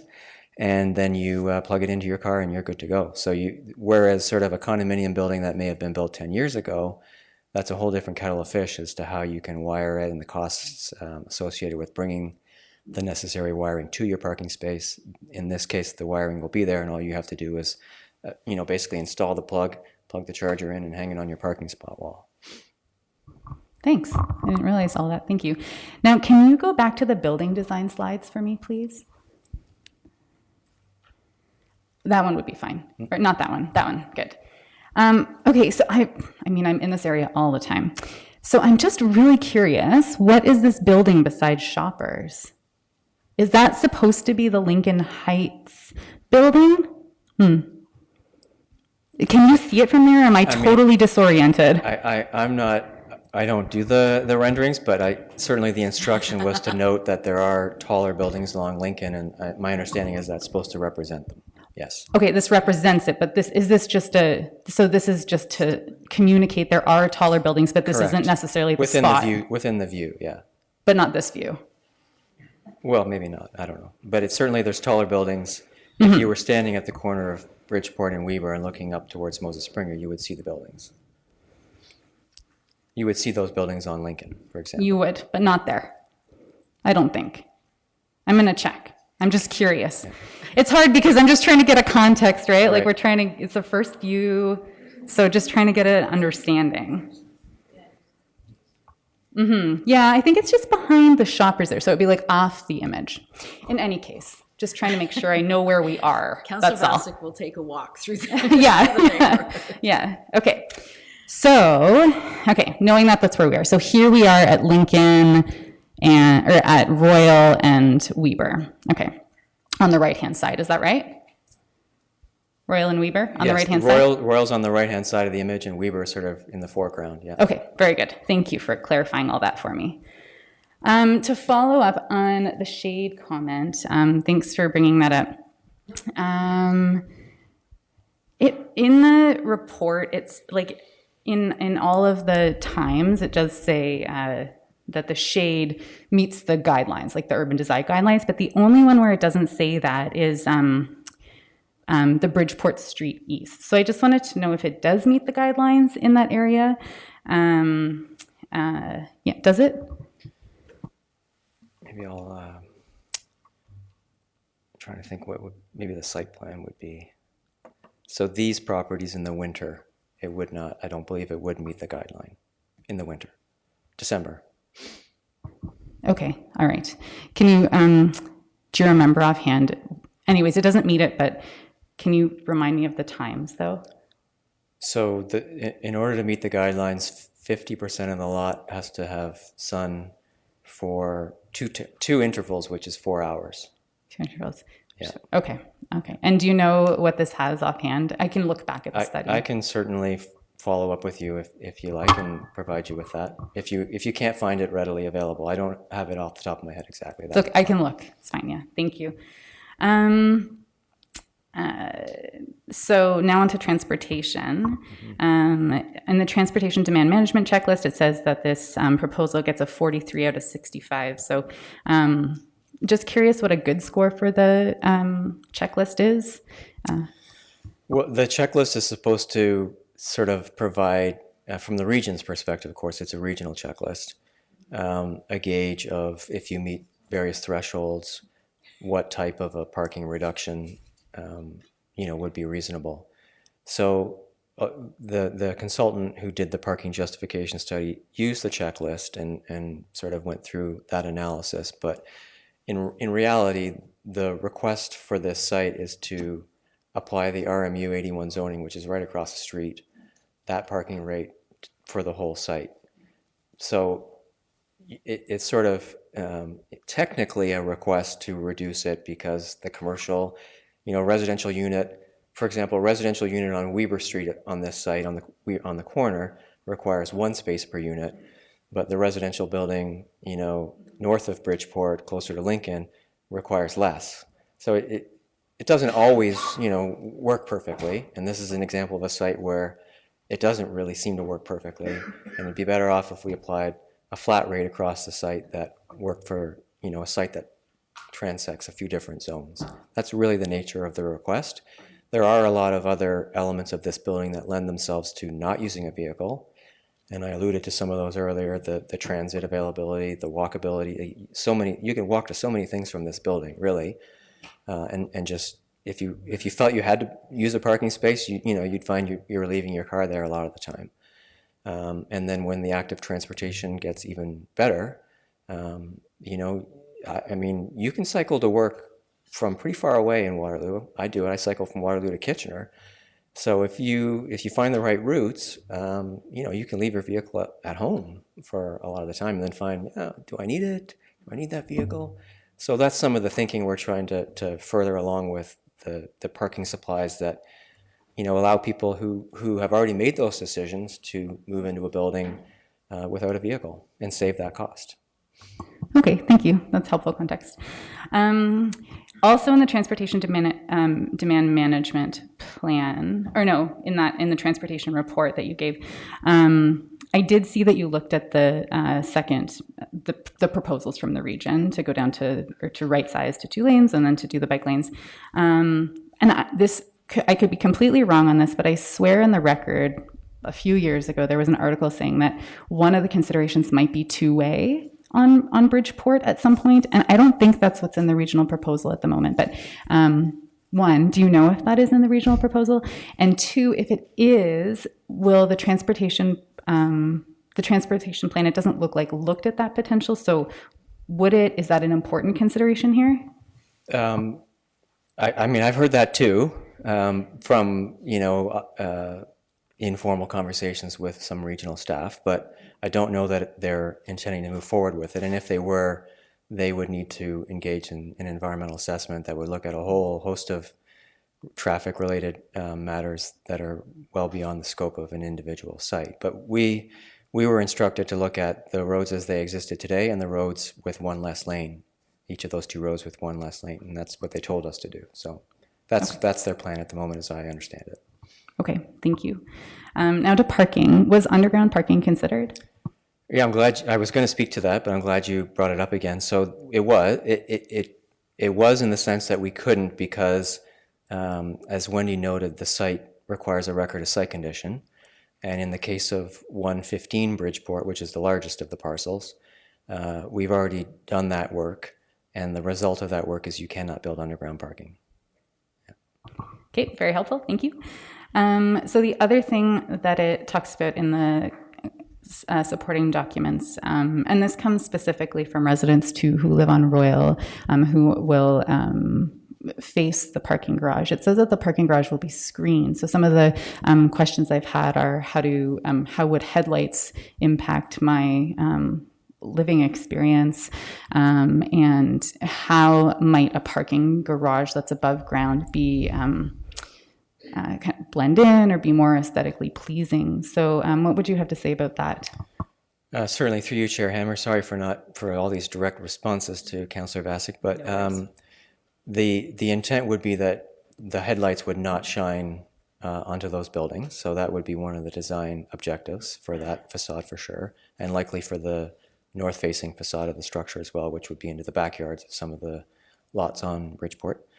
So we would be, through the future site plan and more detailed design, work with staff to look at tools to both mask those headlights, but also present a pleasing exterior facade visually, because you will see it as if you were driving up Royal Street, for example. Thanks. And then the other last parking question is questions about on-street parking and thoughts about congestion. Will there be congestion? What is that experience like? And then also, it's meant to be a pedestrian-friendly development, as it says in the documents provided. So are there additional mitigating factors for pedestrian safety on Royal should there be increased traffic, congestion, parking? In terms of the parking, our objective was not to reduce the visitor parking at all. So there'll be 63 visitor parking spaces for just the residential visitor portion, plus the commercial parking for that use as well. So there will be a fair number of dedicated parking spaces that aren't for the residents.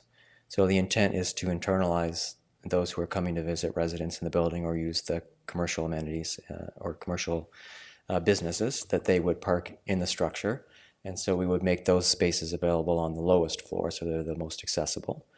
We also would expect that there'd be a number of, obviously pedestrians, so you'll see there's multiple entrances to the building all around all three streets, but we also would expect there'd be cyclists coming to visit people in the building and to use the businesses. So there's exterior bicycle parking all around the building as well. So we want to make it as inviting to use the building and the site's cycling and vehicular parking rather than relying on parking on Royal Street. Certainly that's not our intention to use that as a sort of as supplementing visitor parking. It's not our intention. We meant to supply the required amount of visitor parking. Okay, thanks. Very helpful context. I'm almost done, everyone. Also, same question. You've worked on lots of proposals in town. So the in and out, do you know if there's a comparable site that's had those in and out during peak hours? Now, the thing to remember about the traffic numbers you'll see in a traffic report. So you'll see, and I think I have it written down here, a certain number of vehicles in the AM peak hour. So that's your typical rush hour. So within an hour, you have a certain number of vehicles coming in and a certain number of vehicles coming out. But if you spread that out over a whole hour and you look at this site, which is, you would use Bridgeport Road as one of your main ways out of the site, because if you can turn left to go south on Weber much easier than if you were trying to turn left on Royal onto Weber Street, certainly at those peak times. And then if you were looking to go north on Weber, you could split. You could either go Bridgeport and then turn right, or you come out Royal, turn right. So I think this site will push a fair bit of the traffic onto Bridgeport, which is what it's supposed to do. And then because Weber is so close for your northbound movements, you're really not cutting through the neighborhood. You're actually just driving along the frontage of this site, getting out to the arterial road very quickly, and then from there you have, if you want to go further towards the uptown, you take Bridgeport. If you want to go north to all of the University Avenue area, you've got your easy way in and out. If you want to go south on Weber, you come out on Bridgeport, you go and you make a left turn right at the light there, and then you're on your way. So, and then if you want to go to the highway, basically you're just making that move, going down to Urban, popping out on the highway. So I think you're really using arterial roads for all of those movements to key destinations, which I think will help, alleviate traffic east of this site along Royal Avenue, or Royal Street. Okay, thank you. I just, changing context, Bill 23, community benefits. So curious just what the general approach of the applicants are to community benefits. Do they want to see community benefit here? If so, are there things that they're excited about that they might, that they want to offer in this location or to the city for, increased heightened density, which, it's all changing. So just curious what kind of conversations you're having about that internally on this project, if any. Well, I think through your chair, Hammer, I'll probably wait to hear what Joel and Wendy have to say on that as well. And we can further those conversations. There's obviously the community benefits charge bylaw. So there is a new fee that the city will apply to sites like this, and they will pay a fee that the city then uses for initiatives that it wishes to fund. So that's one tool that's readily available as of last fall.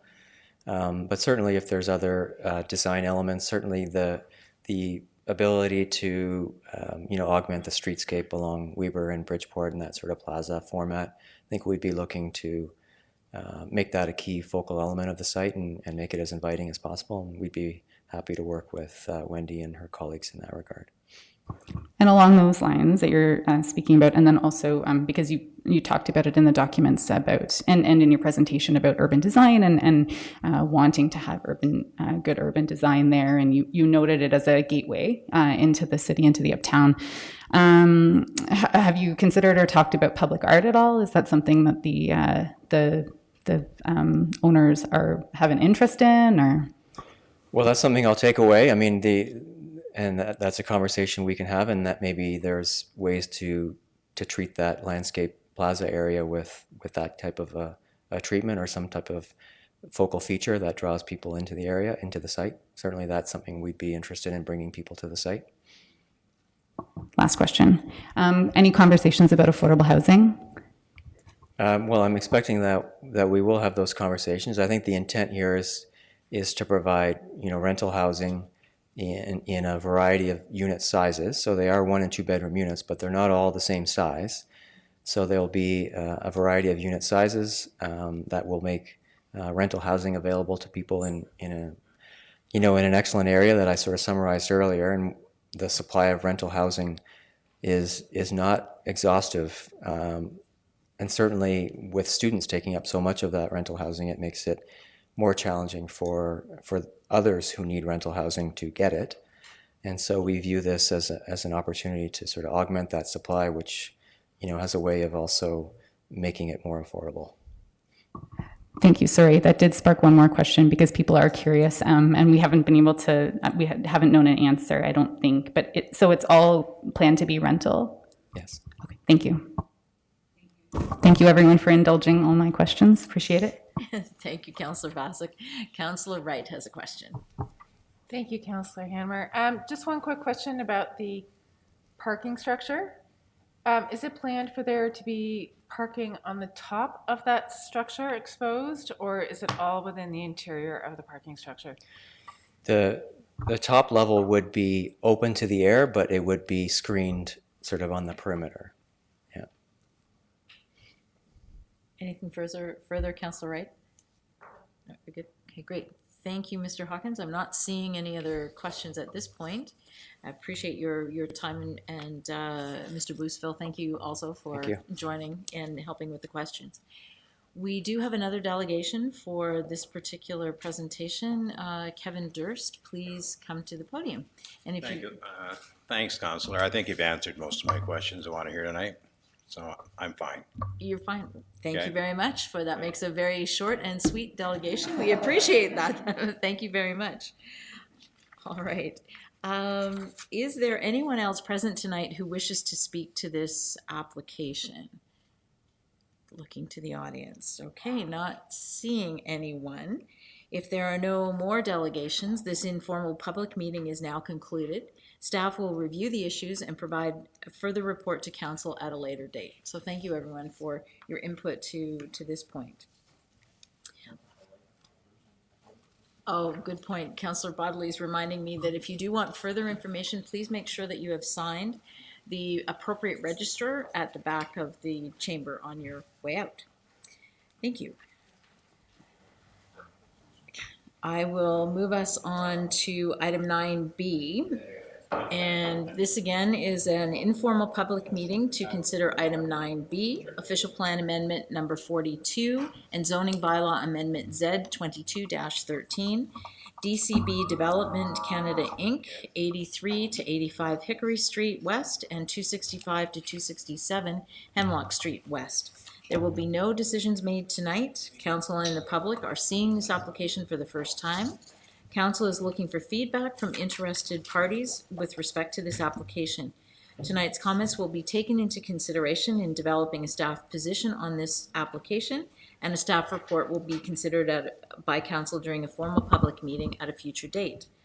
All property owners within 120 meters of the subject lands and anyone who signs the registry will receive notice of the formal public meeting. Anybody who wants further notice of this application, including the formal public meeting and passage by any bylaw, should sign the appropriate registry located at the desk at the rear of the council chambers. And again, please make sure that you're signing the appropriate registry. If the planner, Tristan Devo, will now provide a brief overview of the application. Over to you, Tristan. Thank you, Chair Hamner. So yes, this is an informal presentation for official plan amendment number 42 and zoning amendment Z 2213.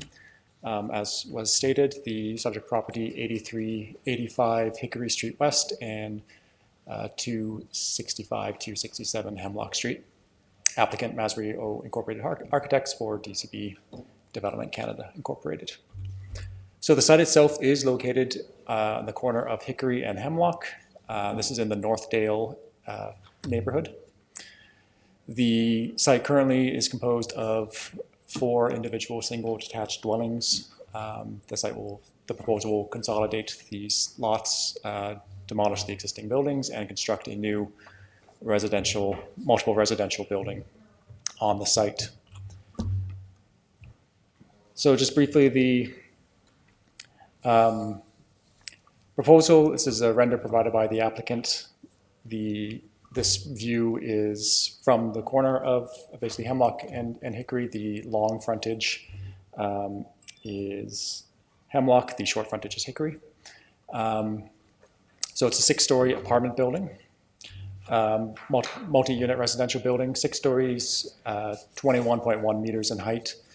They're proposing 203 bedrooms, approximately 168 units, and associated parking and for both bicycles and motor vehicles. And the parking is proposed to be under the structure. Just a couple more elevations. So the main render there, again from Hickory Street, kind of showing the main entrance to the building. The lower part of the building is stepped back into kind of an entryway, and then some of the residential units above that cantilevered over that kind of front entryway area, as well as just a couple perspectives from the other sides of the site, the north the rear yard and side yards of the site. And again, just the basic site plan. So the site's, again, short frontage along Hickory and the longer frontage along Hemlock. This building is proposed to be entirely residential. All the kind of non-residential or dwelling units inside the building are amenity spaces for the residents. There's no commercial associated with this proposal. And then there's some outdoor amenity space provided kind of on the west property line So the current official plan, it is designated as low-density residential, but it's being within the Northdale area. It is specific provision area 45, which is the Northdale plan, basically, which kind of increases the intensity of what we would consider low-density residential compared to with other areas of the city. So within Northdale, the low-density residential provides support for low to mid-rise development, apartment-style buildings up to a maximum of 6 stories and a maximum density of 250 bedrooms per hectare. Within SPA 45, there were policy provisions to increase that density up to 600 bedrooms per hectare using a density bonusing scheme under Section 37 of the Planning Act, which, as was previously noted in an earlier presentation today, is no longer available due to legislative changes. So that's part of the reason for this application. Since that policy framework is no longer available, they're seeking an official plan amendment to seek out that increased density instead. The site is also within the University of Waterloo station area. So the proposed official plan amendments is to create a new specific provision area, which will allow for an increased density from the currently allowed 250 bedrooms per hectare up to 652 bedrooms per hectare. So on this site, the site is about 0.3 of a hectare in size. So on this site, that equates to approximately an increase from 77 bedrooms to 203 bedrooms. From a zoning perspective, the property is zoned residential Northdale 6, RN6, and there's a holding provision on the property as well, as is typical within the Northdale region or Northdale area. It allows us height of 21.5 meters, which equates to approximately the 6 stories that's mentioned in the official plan. And again, the existing allowed density is 250 bedrooms per hectare. The zone allows multi-unit residential building as a main use, as well as other housing forms, including mixed-use buildings, stacked townhouse, that sort of thing, as well as ancillary commercial uses. The proposed zoning amendment, the applicant is proposing to keep the existing RN6 zone, but again, to increase the density permitted through site-specific provisions to go from 250 bedrooms per hectare to 652 bedrooms per hectare, as well as other relief from a couple other zoning requirements. For example, reduction of the rear yard setback from 7.5 meters to 3. The rear yard in this case is along this property line here. Permit stairs to encroach within the setback. Some of the stairs that provide direct access to the ground floor dwelling units along Hemlock are above, the zoning bylaw says any stairs that are over 0.6 meters in height have to abide by the setbacks. In this case, because of the grade of the property, some of the stairs exceed that 0.6, so they're asking for relief from that provision. The zoning bylaw doesn't permit any construction within a daylight triangle basically on a corner for kind of sightline safety reasons. And while the part of the building that's at ground level complies, some of that cantilevered part of the building does encroach into that. So they are asking for relief from that provision as well. And then final request is to remove the holding provision, which is, again, part of the typical process when we see developments in this area to take the design back to council and have the holding provision removed before development is allowed. So the applicant has provided, along with the architectural details and renderings, planning justification report, traffic impact study, urban design brief, servicing report, noise study. These are all available on the city's website and are being reviewed by staff and the region. So as far as process, the materials are currently under review. After this public meeting, of course, we'll be open to any feedback and questions from both the public and other agencies. One of the requirements for removing the holding provision is endorsement of a site plan. So the site plan process is currently underway for this project. So that will continue on, and as the the site plan gets refined. And then, of course, staff will write a report for council's consideration and hold a formal meeting and await council's decision. And that's it for my presentation. Thank you very much, Tristan, for that good overview of this particular project. I will open it up to council for questions. Councillor Rowe. Thank you so much. Through you, Chair, sorry. I just wanted to clarify my understanding that the increase in bedrooms, is this going to require an increase in or a change in the developer's vision of the building, or is that going to be within the current proposal? So that there'll be increased density with a change to the height, or are we just looking at that within the current proposal? Through you, Chair Hemner, to Councillor Rowe. So the request for the increased density is as per the submitted designs. There is no request currently for increase in height, nor has the applicant provided any intention to do so. So the renderings and the site plan elevations that have been provided already incorporate that increased density. Okay, so a second question then is just for my own understanding. So if we're looking at 250 bedrooms per hectare to 650, I believe, per hectare, how does that work inside that size of building? Because I'm just curious. So are they going to change the size of rooms, like that kind of thing? Like, obviously it's going to be a much higher population within that same space, but I'm just curious if this has happened in the past, sort of what that can look like in terms of the space itself. Am I clear? Is that clear? Yes, thank you. So through you, Chair Hemner, to Councillor Rowe. So there are actually a number of examples even in the immediate area that have gone under similar density increases, again, because of that former Section 37 agreement. So the sites, there are other sites that have seen increased densities going close to 600 bedrooms per hectare. I don't know all the numbers off the top of my head, but some of them are kind of in the high 500s. So we do have, when that provision was put into the official plan to allow that increase of density, it was considered in context of the build form that we wanted to see as far as the maximum heights. We wanted to have policies that potentially supported an increase in density without requiring a corresponding increase in height in order to accommodate them. So the actual built footprint for that area can accommodate increased density.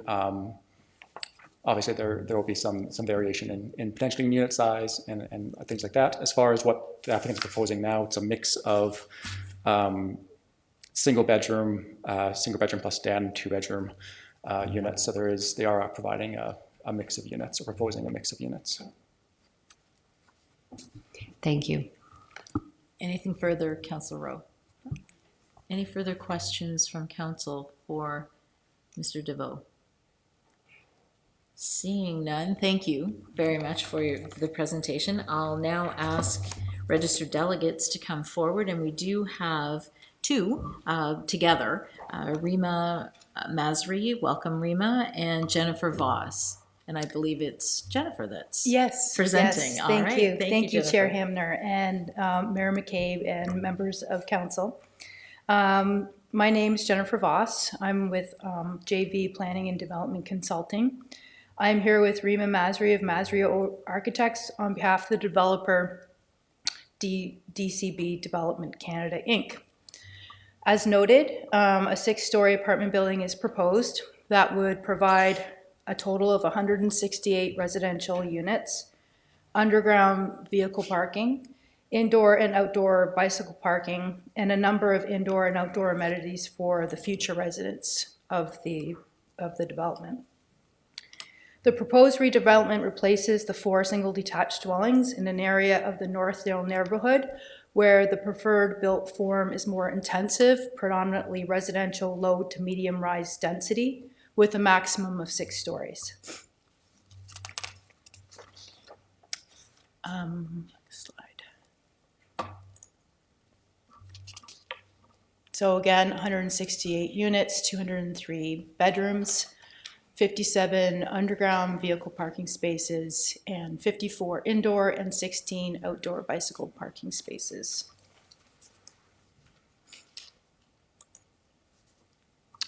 So the official plan amendment is required specifically for the increase in density.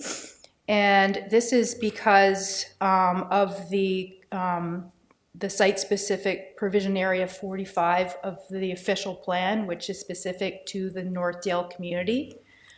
Within that specific provision area 45, the policies that apply envision a bonusing regime which would allow for an increase in density of 600 bedrooms per hectare from the 250 that's permitted in the official plan. And that bonusing framework allowed for, at the time, you would just require a zoning amendment with the negotiation with the city for community benefits through bonusing through Section 37 to achieve the additional density. So now that Section 37 bonusing is no longer in place in the Planning Act and it was replaced with community benefits charge, in order to increase the density from the permitted 250 per hectare in the official plan, an official plan amendment is required to facilitate or to permit that additional bonusing. In addition to the permitted proposed density and the lifting of the holding provision, the zoning amendment is also seeking 3 site-specific regulations related to the rear yard, which is down here, and it's a partial reduction of the rear yard setback to facilitate the creation of a consistent street edge. The majority of the rear yard meets the required 7.5 meters. The projection of the stairs over 0.6 meters in height within a portion of the front yard setback, and an encroachment into the required daylight triangle to accommodate the cantilever design of the corner of the building, of which the upper floors encroach into the required daylight triangle. So again, the site-specific amendments are required to achieve the preferred planned, built form, and design elements of the Northdale neighborhood, similar to the adjacent and surrounding developments. The daylight triangle variance will allow for the cantilevered architectural feature with a clearance of 9.2 meters to be located within a portion of the daylight triangle. This feature is designed to reinforce and accentuate the corner of the building while maintaining the intent of requiring a daylight triangle for safe operation of the intersection. The stair projection variance is required to accommodate grading to allow the ground floor units to have direct access to the street. And the partial rear yard variance closest to Hickory Street frontage will allow for the building to be brought to the street edge to limit breaks in the street wall, helping to create a uniform street edge. The site-specific amendments are not required to facilitate the proposed density, and again, are just required to facilitate that planned built form. The rest of the site generally exceeds the requirements.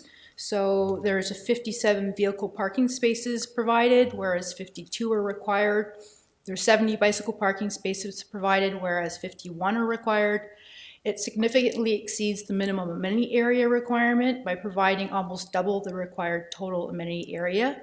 It exceeds the minimum landscaped open space requirement, and the average building height is 20.1 meters, in keeping with the maximum height of 21.5 meters. This development will be it's expected that this development will be subject to that community benefits charge. So any increase in value associated with an increase in density supported through the planning applications will be reflected in the land value and the final amount to be paid prior to the issuance of the building permit, up to a maximum amount of 4% of the land value. And Rima will now go through the design elements of the proposal.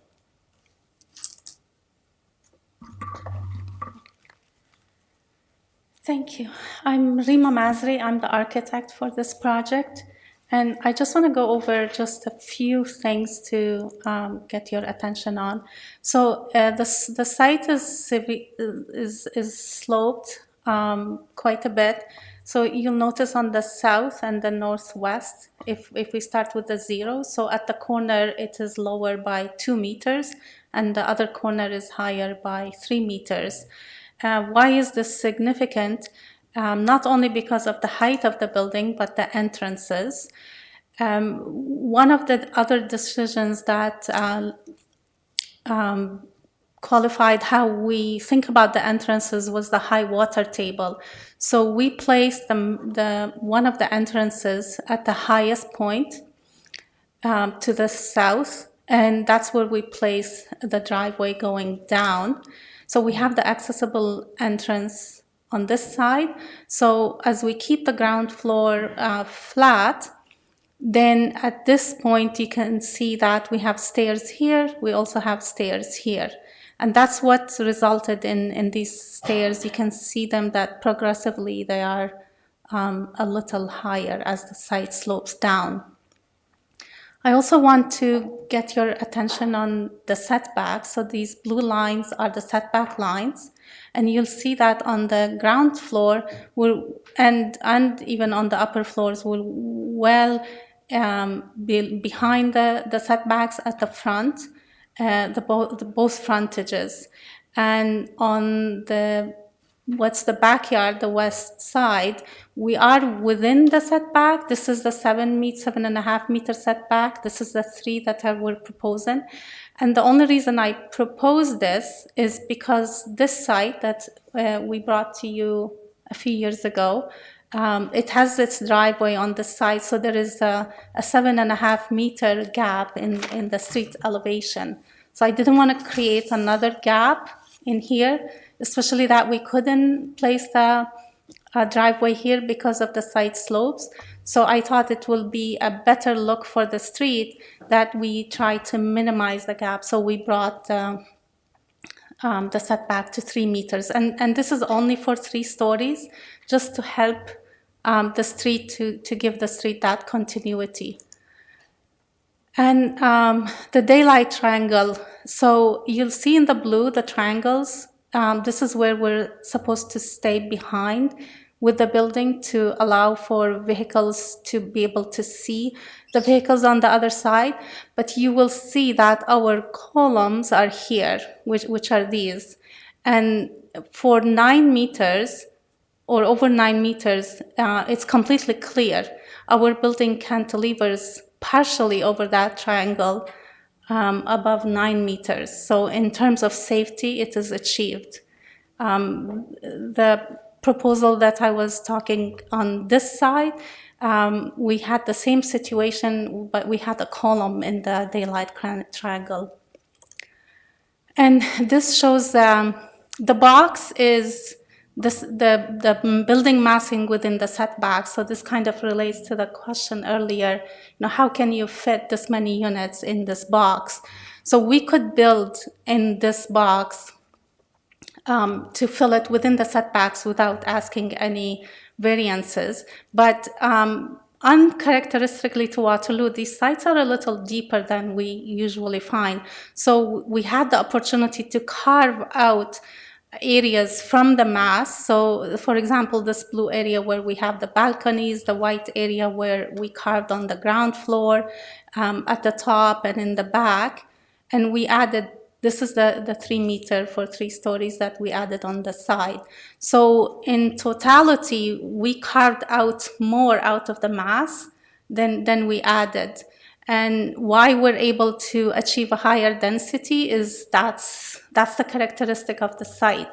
So I think in a 6-story building, the 250 bedroom per hectare is a very low density. It would only cover maybe third, maximum to a half if we have commercial. So the correct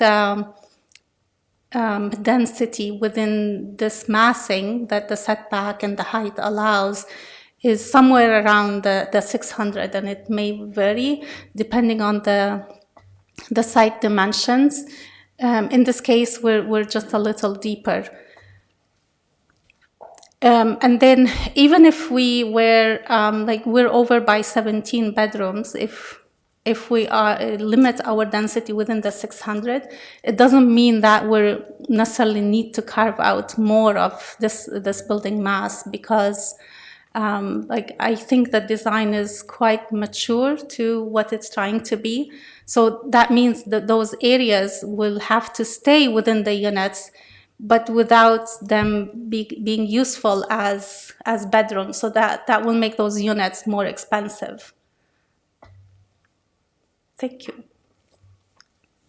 Perfect. Just under the wire, Rima. Thank you. Thank you very much, and also Jennifer. Thank you for your presentation. Are there any questions from council? Again, reminding us that we are asking questions of clarification and not offering opinions. Councillor Wright, please go ahead. Thank you, Councillor Hammer. Just a quick clarification there. In one of the reports, the landscaping report, it says that 35 trees will be removed from this site, and that the intended building will encompass the whole site. I just want to confirm that in these conceptual drawings, we've got boulevard trees, but those are all city trees that are planned. There's no tree planting to be done on the site itself because it's completely covered by building. As part of the site plan application, we will be required to submit a landscape plan, which would get into the more detailed planting and design of the landscape. But the trees that are shown would be street trees in the renderings. Anything further, Councillor Wright? Excuse me, if I may add, we deliberately show less trees on the renderings because we don't want to cover the building, but we will comply with the site plan and the urban design guidelines in terms of replacing the trees that we're losing. Thank you. Any further questions for this delegation? Mayor McCabe. Thank you. Through you, Chair Hamner or Councillor Hamner. I'm just curious about about the bedrooms. What would, or sorry, not the bedrooms, the units. What would the approximately average size be, like the square footage? The bedrooms are ranged between 50 to 60 meters, so 500 to 600 square feet when it's one bedroom, and up to 700 to 800 square feet if it's two bedroom. Okay, and just thank you for that. And then I'm just also wondering, and maybe this is coming back in the site plan piece, but in addition to the landscape, will the landscaping include any green space? Or is there green space in this area for potential residents of this location? There is green space. There's both green and hardscaping. So all the ground floor units will have patios, but in front of their patios, there'll be green space. And so is in the back, there'll be more planter style because it is over the parking structure. Okay. And then just my last question is around the GHG, like technologies that you may be considering to reduce GHGs if this structure, like with this structure. Similar to the previous application, we're in the early stages, so we haven't discussed with the developer exactly what kind of mechanical systems that we'll use. But my approach to that normally is the most important thing is to reduce the demand for energy. So I'd like to upgrade the insulation on the envelope, and that way, whatever source of energy we use less of. So, and I think that's a very efficient way to reduce greenhouse and carbon, all of that. Another things that we can consider is try to use more electric source energy because electricity in Ontario is green. But those details will be, of course, discussed in more detail in the next phase of design, detailed design. Thank you, Mayor McCabe. Any further questions of this delegation? Councilor Rowe? Okay, great. Thank you both for coming this evening. Thank you. Is there anyone else present tonight who wishes to speak to this application? Not seeing any. If there are no more delegations, this informal public meeting is now concluded. Staff will review the issues and provide further reporting to council at a later date. Please remember, if you would like additional information or further information regarding this application, including the formal public meeting, please sign the appropriate registry at the back of the council chambers. Thank you. And this moves us on to our third and final informal for this evening. Again, this is an informal public meeting to consider item 9C, official plan amendment number 45 and zoning bylaw amendment Z22-15, Sunvest Group of Companies, 720 Herbsville Road. There will be no decisions made tonight. Council and the public are seeing this application for the first time. Council is looking for feedback from interested parties with respect to this application. Tonight's comments will be taken into consideration in developing a staff position on this application, and a staff report will be considered by council during a formal public meeting at a future date. All property owners within 120 meters of the subject lands and anyone who signs the registry will receive notice of the formal public meeting. Anybody who wants further notice of this application, including the formal public meeting and passage of any bylaw, should sign the appropriate registry located at the desk at the rear of the council chambers. If there is more than one registry, and we know that there is tonight, please make sure that you are signing the appropriate one. I now invite Planner Rita Zillock to provide an overview of the application. Rita, over to you.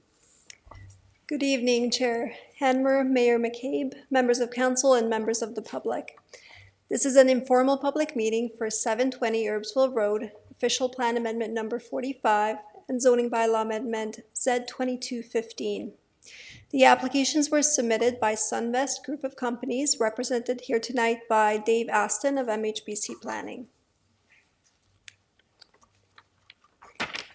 The subject site is located in the Herbsville district near the intersection of Conservation Drive and Herbsville Road in the northwest portion of Waterloo. The site has an irregular shape with approximately 440 meters of frontage on the east side of Herbsville Road and approximately 65 meters of frontage on the south side of Conservation Drive. Laurel Heights Secondary School and Laurelwood Commons are located approximately 1 kilometer to the south of the site. This is a closer view of the subject site and surrounding lands. The subject site consists mostly of farmland and environmentally sensitive lands containing woodlands and wetlands associated with Laurel Creek. The applicant's proposal is to develop the area outlined in yellow on this image. The proposed development area consists mostly of existing farmland with the northernmost tip containing a single detached home and trees. The subject site is surrounded by single detached dwellings to the north. To the east, the lands are adjacent to the formerly known Herbsville Cartway lands. These lands are currently the subject of an existing subdivision application and zone change application, as well as an appeal to the Ontario Land Tribunal. Directly to the south of the subject site is our farmlands owned by Trillium Estates here. And further to the south is Forest Gate subdivision here. Also to the south are city-owned lands containing environmental features here. Directly across from Forest Gate subdivision is a large agricultural lot with a single detached dwelling on it. To the west of the subject site is Regal Place subdivision, a triplex, the former Herbsville Road Early Years Center, and single detached homes. These are pictures of the proposed developable area of the subject site, including the existing single attached dwelling.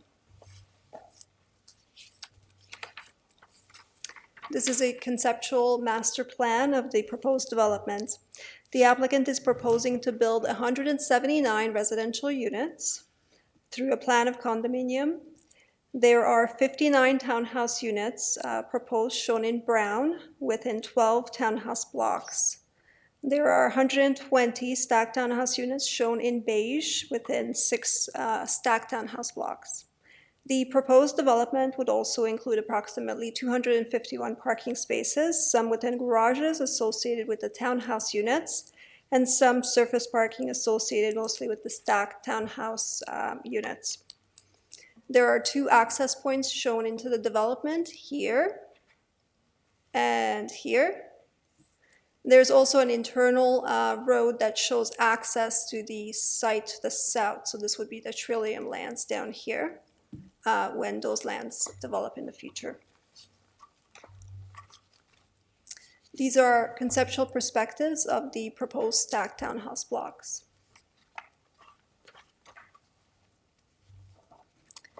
In terms of the official plan, the subject site is designated low-density residential and open space on Schedule A of the official plan.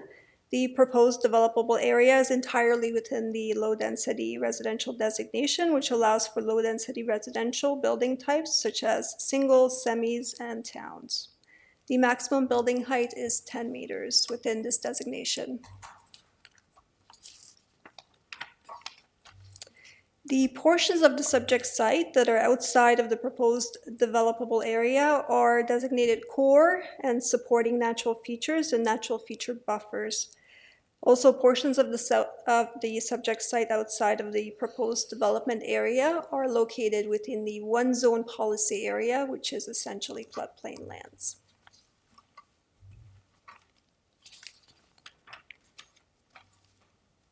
In October 2020, Council approved the Herbsville South Block Plan. Approximately half of the subject site is located within this block plan. The map on this slide shows the land use plan for the block plan. As you can see, the proposed developable area is designated low-density residential within the block plan, allowing for towns and stacked townhouses. And the other thing to note is there are 2 conceptual open space locations and a conceptual stormwater management facility location in the general area of the subject site. In terms of the zoning bylaw, the subject site is zoned future determination, which permits only buildings, uses in buildings that existed on the lot on the effective date of the bylaw.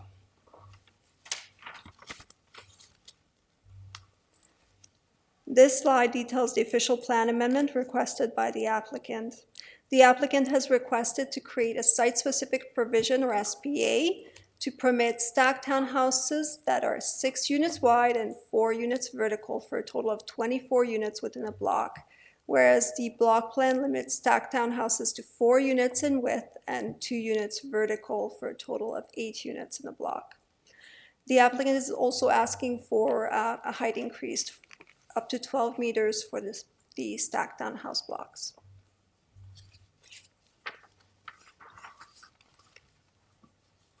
In terms of the requested zoning bylaw amendment, the applicant has requested to amend the city's zoning bylaw by rezoning the lands from future determination to residential 8 and conservation, or OS 3.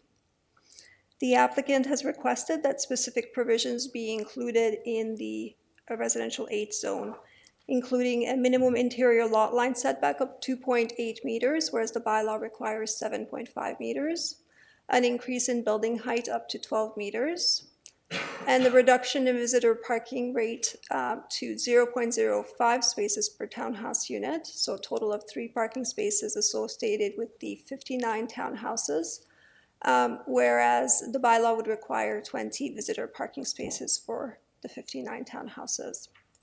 I should also note that the visitor parking rate for the stacked townhouse blocks would remain unchanged.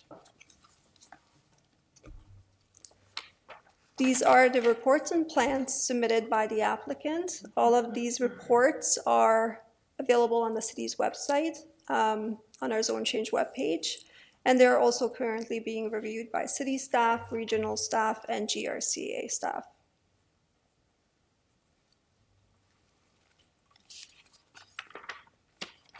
In terms of next steps, staff will complete a review of the submitted reports and plans.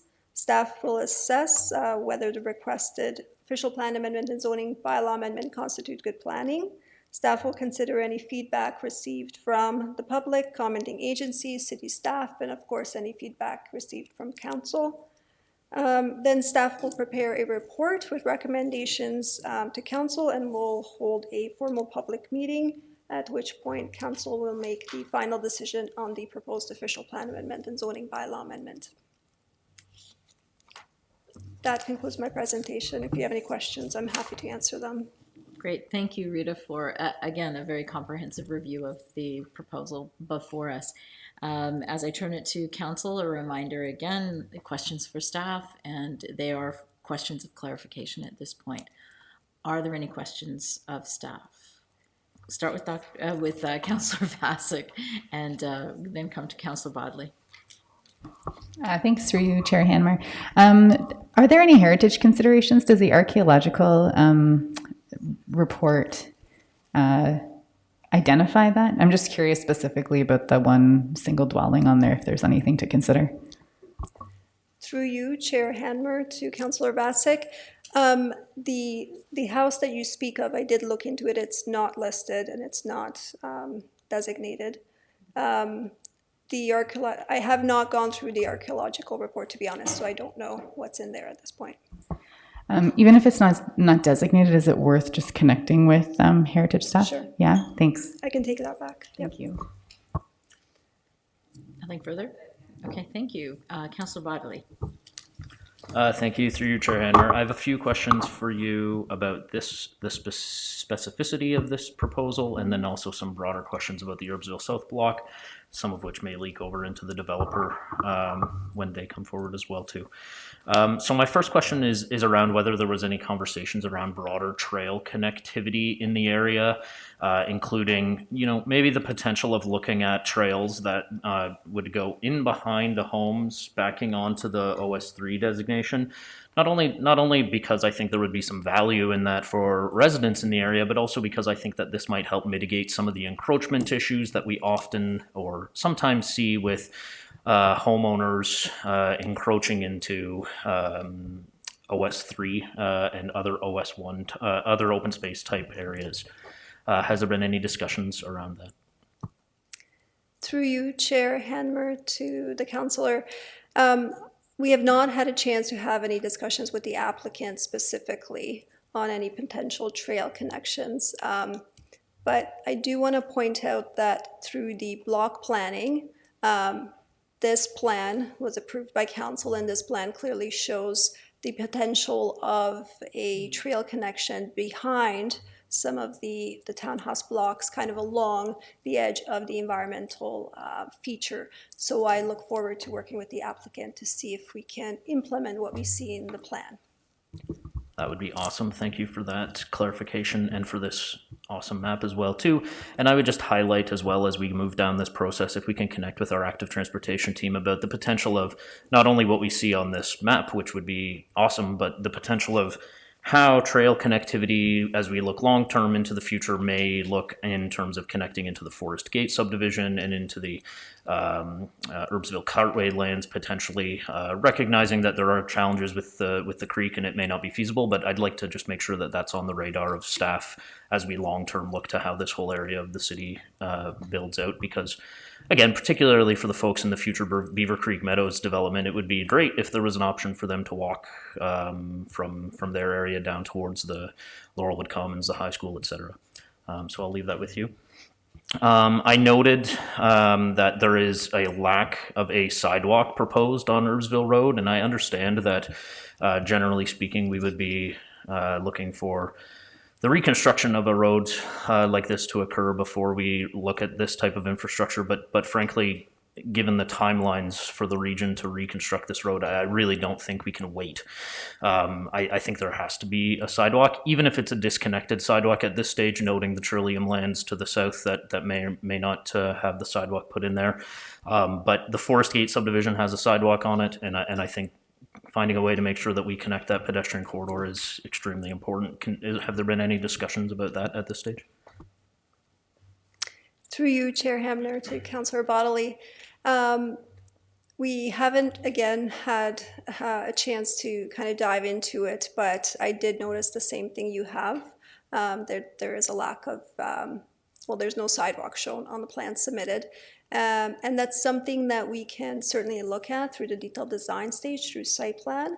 I have reached out to transportation. I haven't had a chance to discuss it with the applicant, but I have reached out to transportation staff, and they are also looking at the same comments as you are. Yeah.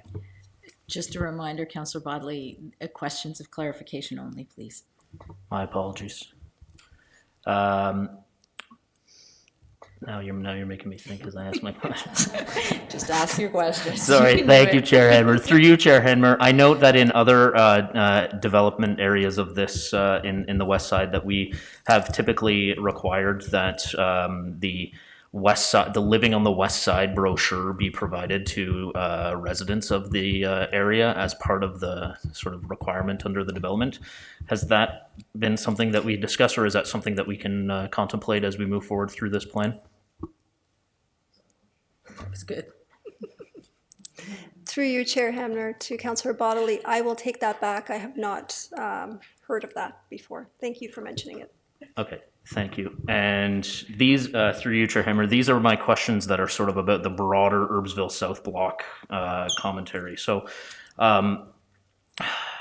this is a comment that I note that we're today only looking at the proposal for the east side of the Herbsville South Block plan, but there are some concerning things that are in the west side on the transportation study that I think is important that they are highlighted here today so that they are not put into the record of the development here without at least having a comment being made on it, or that staff can take these questions back. So I would just note that I have received complaints or comments from residents in the past about clear cutting of the area at the corner of Wideman and Herbsville Road, which is currently an OS3 area that is environmentally protected area.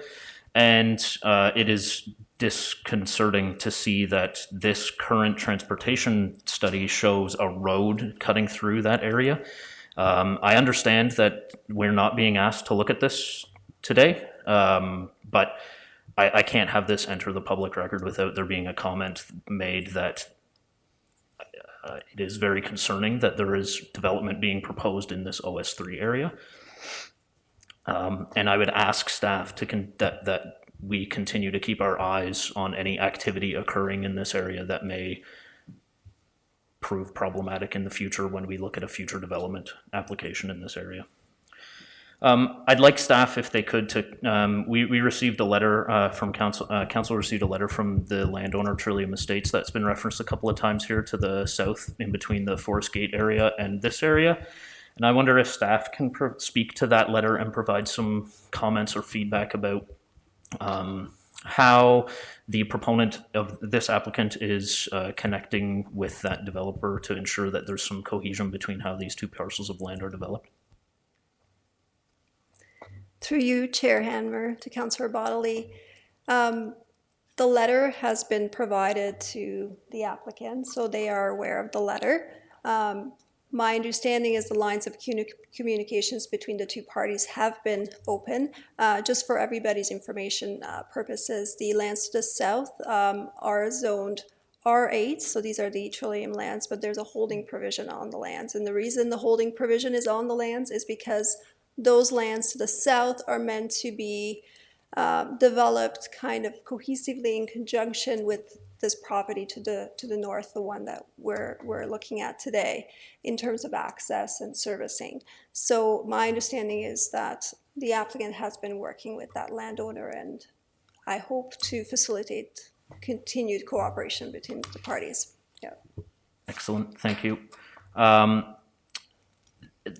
again, given the sort of A2 area, the Trillium area there's one of the holding provisions, to my understanding, is the necessity to have a wildlife buffer, or wildlife corridor, excuse me, to facilitate wildlife movements from the west side through into the Laurel Creek Conservation Area. And I'm curious if as part of this application, noting that we are not looking at A2, but whether or not there is discussion about the size of that wildlife corridor and whether or not is sufficient for the movement of wildlife through the area. Through you, Chair Hanmer, Councillor Bodley, if I could just clarify, you're speaking of the culvert update here. So there is a requirement that this culvert be upgraded in the future, and really the lands that are impacted by this culvert is the Trillium lands, is my understanding, and the lands to the west, these lands here. There have been no discussions with the applicant on the upgrading of this culvert, because the upgrading of the culvert is, to my understanding, is not a requirement of the 720 Herbsville Road property, which is the subject of this application. Maybe just to add further clarification from a staff perspective, even though the applicant included this conceptual plan in the transportation impact study, staff are only looking at the subject site from our review perspective. Thank you for that clarification. Appreciate that. Last couple of questions here. I will just note that the Herbsville South Block Plan proposes 2 open space parks on the 720 Herbsville property, alongside 3 open space parks proposed on the west side properties as well too. And I note that there are none in this proposal on 720 Herbsville, nor any proposed on the west side either. So I just wanted to highlight that to staff and ensure that staff are ensuring that conversations about the necessity for park space in this broader area is a necessity. I know that was brought forward during the Herbsville South Block delegations of residents in this area heavily. So I will leave that with you, alongside conversation about the number of stormwater facilities that are proposed, or conceptual stormwater facilities that are here. There is 1 on the east side here, and curiously, I believe 2 on the east side in the proposal from the applicant, 1 in 720 Herbsville, and also 1 on those Trillium lands. So just want to ensure that we are looking broader at the stormwater management proposal in our plan in this whole area, because there have been situations where the stormwater pond across the street on Wideman Road has had some challenges in the past. And so if we're adding a number of more homes into this area, I want to ensure that we're looking at broader, we can't allow for development in this area with stormwater without having adequate stormwater facilities. And so I just like to make sure that that's contemplated as well. Through you, Chair Hanmer, I will take that back, and we will look at the stormwater management of the entire east side comprehensively. Thank you. Perfect. Thank you. That's it for my questions. Thank you very much. Any further questions for this delegation or for Rita? Not seeing any. Thank you, Rita, for the questions and for the thorough review of this presentation. We do have 2 registered delegations, and I will now call on Mr. Dave Aston to come forward on behalf of MHBC Planning. Great.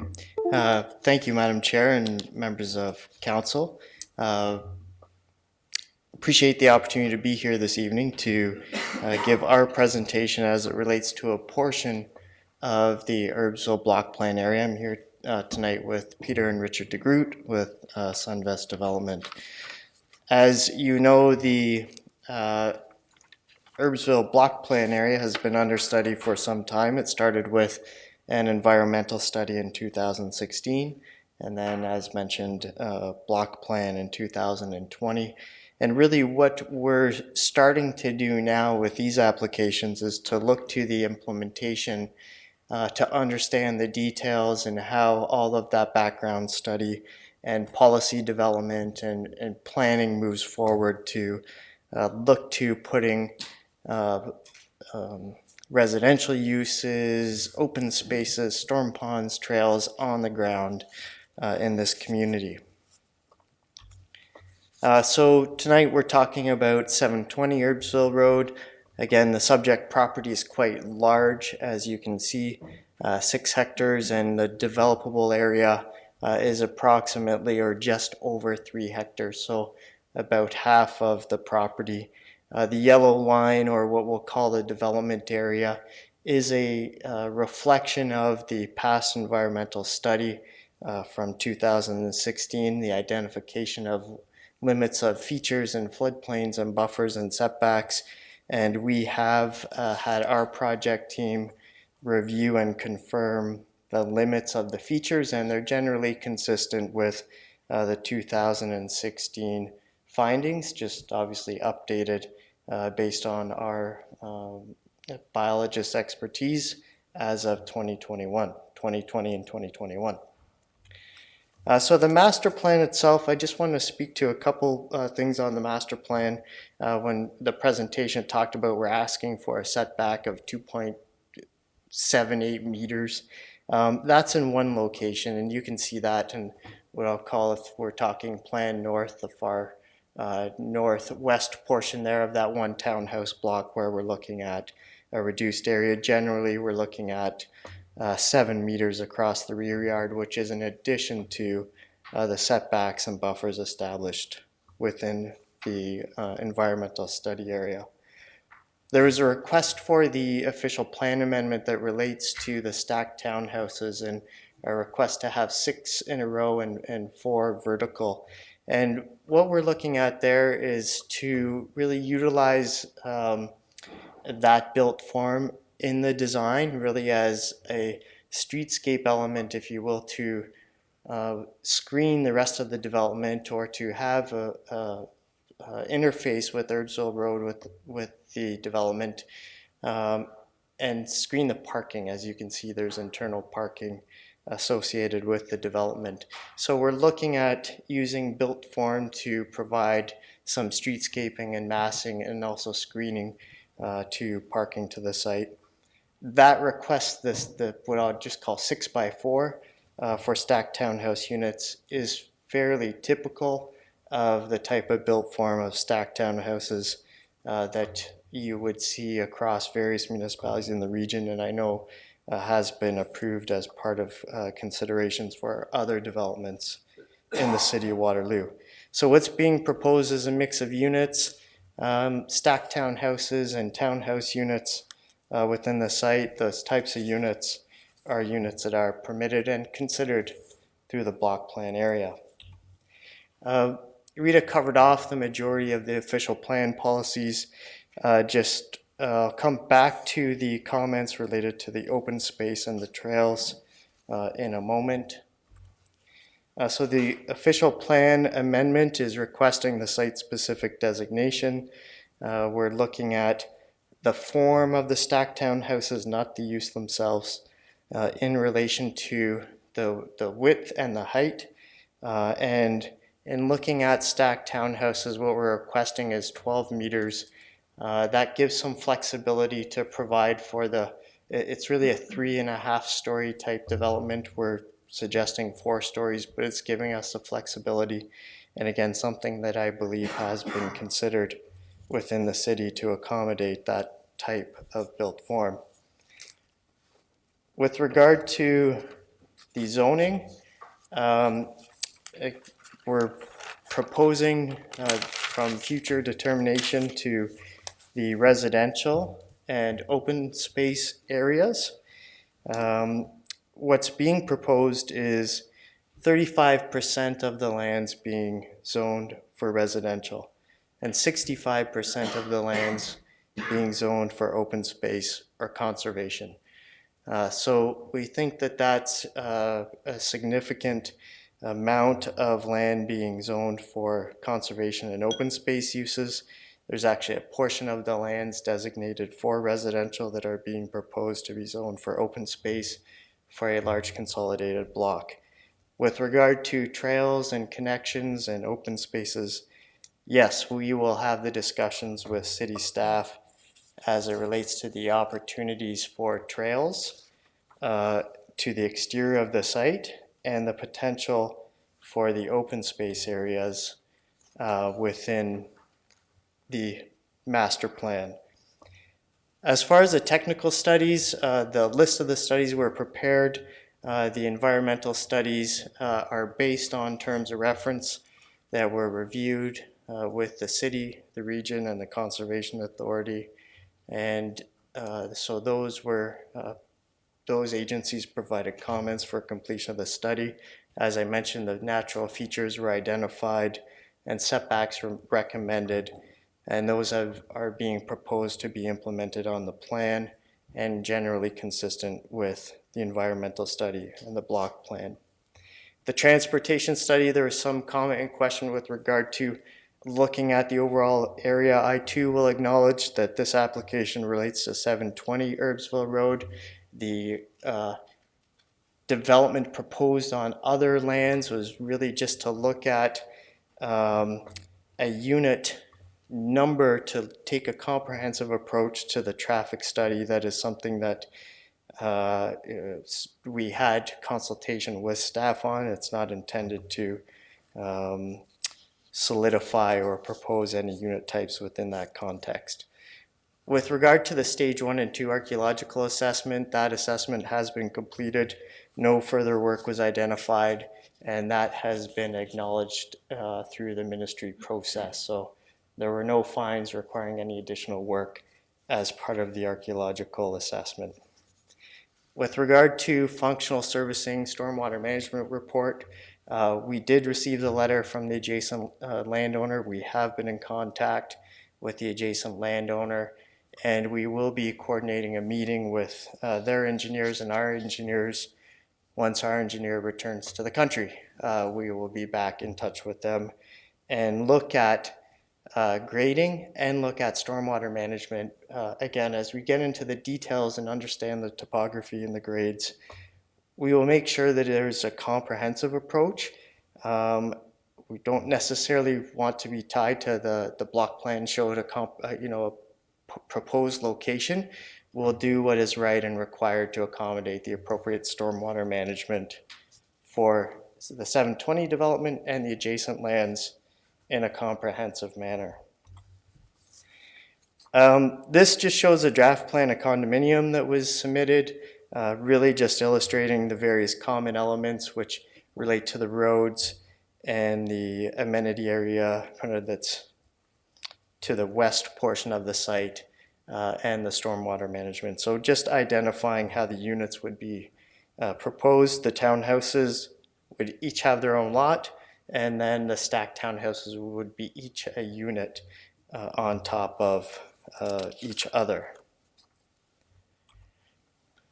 Again, a proposed rendering of the types of units. These would be the facades, really excluding landscaping, so it doesn't fully do it justice across the frontage of Herbsville Road.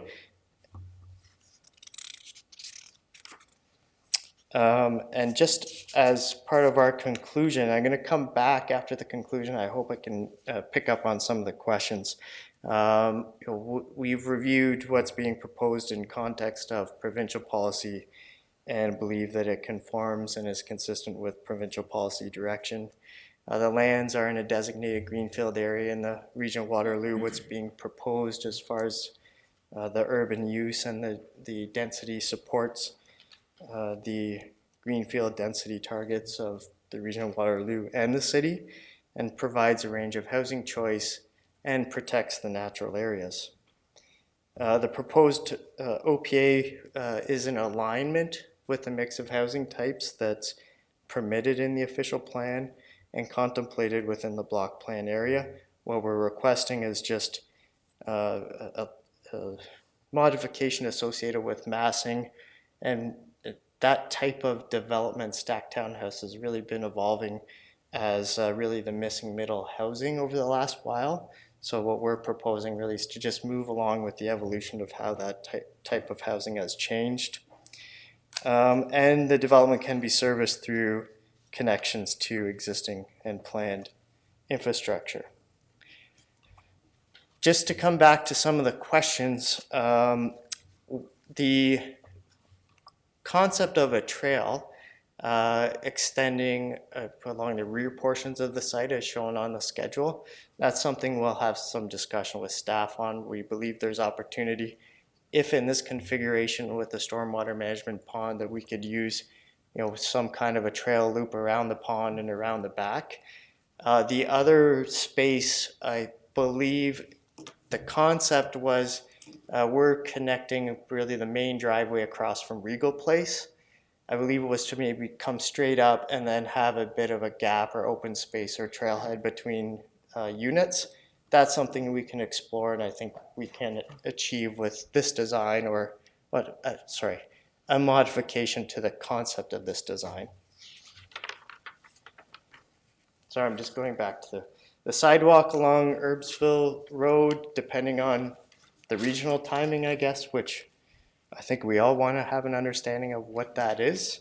That's something we're happy to discuss with staff.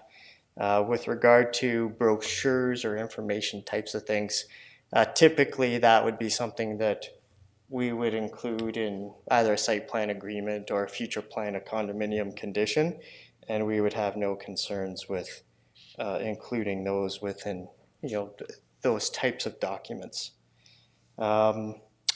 I think I've tried to cover the questions that I was aware of in my presentation, so appreciate the opportunity and look forward to any other questions and working with staff to move forward and really start to see implementation of all the hard work over the past 7-8 years in this area. Thank you, Mr. Austin, and thank you for addressing some of the issues that were raised or comments that were raised in the previous presentation. I will now turn it to council. Are there further questions? Councillor Rowe. Through you, Chair. I may have missed this, so I'm just wondering, like the number of bedrooms, the average number of bedrooms per unit, if you have a breakdown of that. Through Madam Chair, the number of bedrooms per unit kind of range in this. The stacked townhouses in a vertical block of 4 would contain, there's one that would be a 1-bedroom plus a den, there's 2 that would be 2 bedrooms, and there is those are all 2 bedrooms. So a 1-bedroom plus a den, likely, as you can think about the stacked townhouse where you go up the first level, then there's the internal staircase. So it's that second level that is the smaller unit, and then the larger 2-bedroom units are the top 2, 3, floor 3, floor 4, and the kind of ground basement level. The townhouses, we're still working through there. They're could be 2 bedrooms, could be some 3 bedrooms. They're 1,200 to 1,400 square feet to 2-story townhouses that are being proposed. So we see a real mix of opportunity for all bedroom types within the proposal. Thank you. Further questions for this delegate? Councillor Bodley. Thank you. Through you, Chair Hanmer. Thank you, Dave. Appreciate it. Only other question that I had for you was around the proposed OS3 area that is proposed for zoning. That's obviously conservation zoning, which suggests that it won't be able to be developed upon. Have there been any discussions about potentially working with city staff on the city retaining ownership of those lands through this process? Not only would that be ensuring that those lands could not be developed upon, but also would limit some liability on the proponent's part, given the fact that if they own it, there's going to have to be some maintenance that potentially goes on there. Have there been discussions about that? Is that something that the developer is open to? Through Madam Chair, there's been, I wouldn't say a lot of discussions. There's been mention of interest of city ownership of the lands, and I think that's something that if we're going to talk about trails and connections, that we're willing to have some discussion on what that looks like as far as conveyance of those lands and how those lands will be used, and trails and parkland and all of those discussions. So I think we're open to that, and I know it's something that we will have discussion on. Thank you. Any further questions, Council? Not seeing any. Thank you very much, Great, thank Mr. you. Austin. We appreciate your presentation tonight. Which brings us to our next delegation, Kevin Thomason. Welcome. Thank you for being here tonight. Good evening.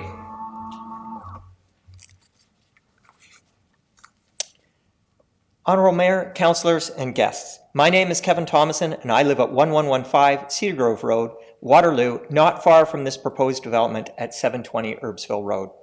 Myself and other concerned citizens have worked for decades with the City of Waterloo on the potential development of this environmentally sensitive area, including extensive involvement in the North Waterloo Scoped Watershed Study and the Herbsville South Block Plan that has had unprecedented levels of community involvement from the earliest stages. For the most part, what is being proposed here is in line with what we were expecting. I wish it would involve far more green development standards, be built to net zero levels of efficiency, be far more architecturally appropriate to fit with the spectacular rural landscape than this brutal box modernist stacked townhouse design, but that is just me wanting better for my community. However, there are a number of specific concerns I would like to raise. Omissions. It astounds me how the studies and documents can go on for pages about the proximity to shopping centers, future transit routes, and so many urban details, while completely ignoring almost every single environmental significance of this site. Laurel Creek here is a pristine, protected cold water fishery, one of the few remaining in all of Waterloo Region and southern Ontario. These homes are going to back onto this stream, teeming with endangered red-sided dace, the only fish in Canada that feeds out of the water. Brook trout, brown trout, rare wood ducks, otters, mink, beavers, and so many creatures that few would believe exist in this area. In fact, here's a photo of some wood ducks, beautiful, human-intolerant birds that most Canadians will never see on their lives. That's on Laurel Creek, just downstream from this proposed development. This development will be one of the only barriers between the Laurel Creek headwaters environmentally sensitive landscape, a 5,000-acre environmental area to the west, and the large Laurel Creek Conservation Area to the east. These are huge natural reserves that we need to ensure a thriving wildlife corridor between. Laurel Creek that runs through the middle of this development property is one of the only remaining corridors and links between these areas. And yet, how can there be no mention about this and all the wildlife movement and the importance of natural connectivity through this corridor? This looks like a National Geographic photo, but it was taken by a local citizen this past summer, just a few hundred meters downstream of this proposed development. Another glaring omission is the lack of mention of all the mature tree clear cutting that is going to occur simply to construct a stormwater management pond for all the parking lot runoff full of salt, oil, and other hazardous materials that will eventually run into this rare cold water fishery stream. The area in yellow here is all the trees to be cut down that is right now such an important buffer area for Laurel Creek. Almost all of Herbsville is floodplain, and many properties, including much of this one, has considerable restrictions. How can this floodplain, and most of this community being a significant flooding risk, be mentioned so little? In a climate change era of increasing flooding and need for greater resilience, why so little mention of this floodplain? What is the developer doing to ensure these homes are future-proof and protected from flooding? They're right next to a major creek that could or will inevitably flood significantly at some point. There are all sorts of innovations that could be utilized so that we aren't watching this area underwater in the news one day. It is fantastic to see some of the decent-sized buffers on some parts of this development proposal, but extremely concerning to see in the northwestern corner where homes are pushed so far to the edge that I don't even think there's a backyard of 2 meters, let alone room to walk around this home without being outside the development area. And you can see in the yellow circle on the west side there. Really, the last unit or two of that needs to be removed for a proper buffer area or proper spacing with the natural areas. And in fact, you'll see just in front of that, a triangle wedge in the middle of the parking lots. That's the only proposed park in this entire development. We could be having 400 or 500 people living in this development. My recommendation would be to somehow reconfigure things, maybe move the park over to be part of a buffer on the west side and create a far better park area, far better buffer, and perhaps reconfigure the homes in a different manner. Because right now this sure isn't going to be a good community for children. Given the issues with rear yard encroachment in other nearby subdivisions in environmentally sensitive areas, what is the City of Waterloo doing to ensure that the same thing doesn't happen here in this subdivision? It's great to hear the talk of the trail here tonight, and I think there's all sorts of opportunity for a trail behind these homes that would help protect these lands from encroachment and provided much needed active walking options. Similar to the past, the excellent brochure Living on the West Side can be mandated to be provided to purchasers to help them understand the responsibilities for living in and being adjacent to such environmentally significant areas, with suggestions on how to reduce window collisions with birds, how not to disturb owls during breeding season, and dozens of other great tips. And what are the plans for the other half of the property on the northeast side of Laurel Creek? This is an extensive forest and tributary creek that extends all the way to Conservation Drive. It seems that it'll be permanently protected with an OS3 designation. But if half the property is indeed being set aside for environmental protection or conservation, why isn't this mentioned anywhere? It could win over a lot of concerned citizens. Where's the stewardship plan for this OS3 conservation lands? Who retains ownership, and will these lands be deeded over to the city, as usually happens with conservation lands? Given the importance and sensitivity of Laurel Creek, we need to ensure the integrity of this wildlife corridor with as few barriers and obstacles to wildlife as possible. So any bridges crossing the creek or trails are going to have to be extremely carefully considered. However, there are no sidewalks, trails, or paths. All of the maps show no sidewalks, no trails, and no active transportation whatsoever, which certainly doesn't fit with the future vision of our city. There isn't even a sidewalk to reach this neighborhood. It appears that the only sidewalk shown internally through the subdivision on their plans is just a street curb at road's edge. That certainly is not safe for the many young children likely to be living here who could so easily step or tumble into traffic. Given the well-publicized plans to widen Herbsville Road to 4 lanes in the future to deal with the thousands of new homes being built in Herbsville, Conservation Meadows, Beaver Creek, Regal Place, and other proposed area developments, in conjunction with the highly limited transportation infrastructure already reaching this area, has there been enough space left between this development and Herbsville Road to allow future widening and servicing that is going to be required? All the maps show Herbsville Road as only 2 lanes, which could be very misleading if 4 lanes was to be extended to here. There also needs to be a sidewalk provided along Herbsville Road right from the onset to reach this new neighborhood. There's no way that we should be building disconnected communities in this day and age. And too often we've been told after a neighborhood has been built that there isn't space to widen a road or provide a better sidewalk or trail. And surprises. It was shocking to find buried in the transportation study for this proposed development a map full of surprises for our community with things never envisioned in any of the master plans, such as completely new roads, new subdivision layouts, and even numerous new homes built completely below the flood line in the floodplain, as shown here in Area C of this map. Here in this photo are some great egrets in that exact floodplain, where 14 building lots are proposed in this creek. Again, the great egrets here are another amazing birds that most Canadians will never likely to see in their lifetimes, but are right here in the city of Waterloo in these environmental areas. So let's be honest, it astounds me that these developer planning justification reports can plan for 180 new townhomes with likely 500 plus new residents, living just meters from some of the most ecologically sensitive areas of the Laurel Creek watershed, and yet repeatedly state it has been demonstrated that there will be no negative impacts on the natural features or their ecological function. And yet we know there will inevitably be human disturbance, runoff, lights, noise, cats, dogs, etc.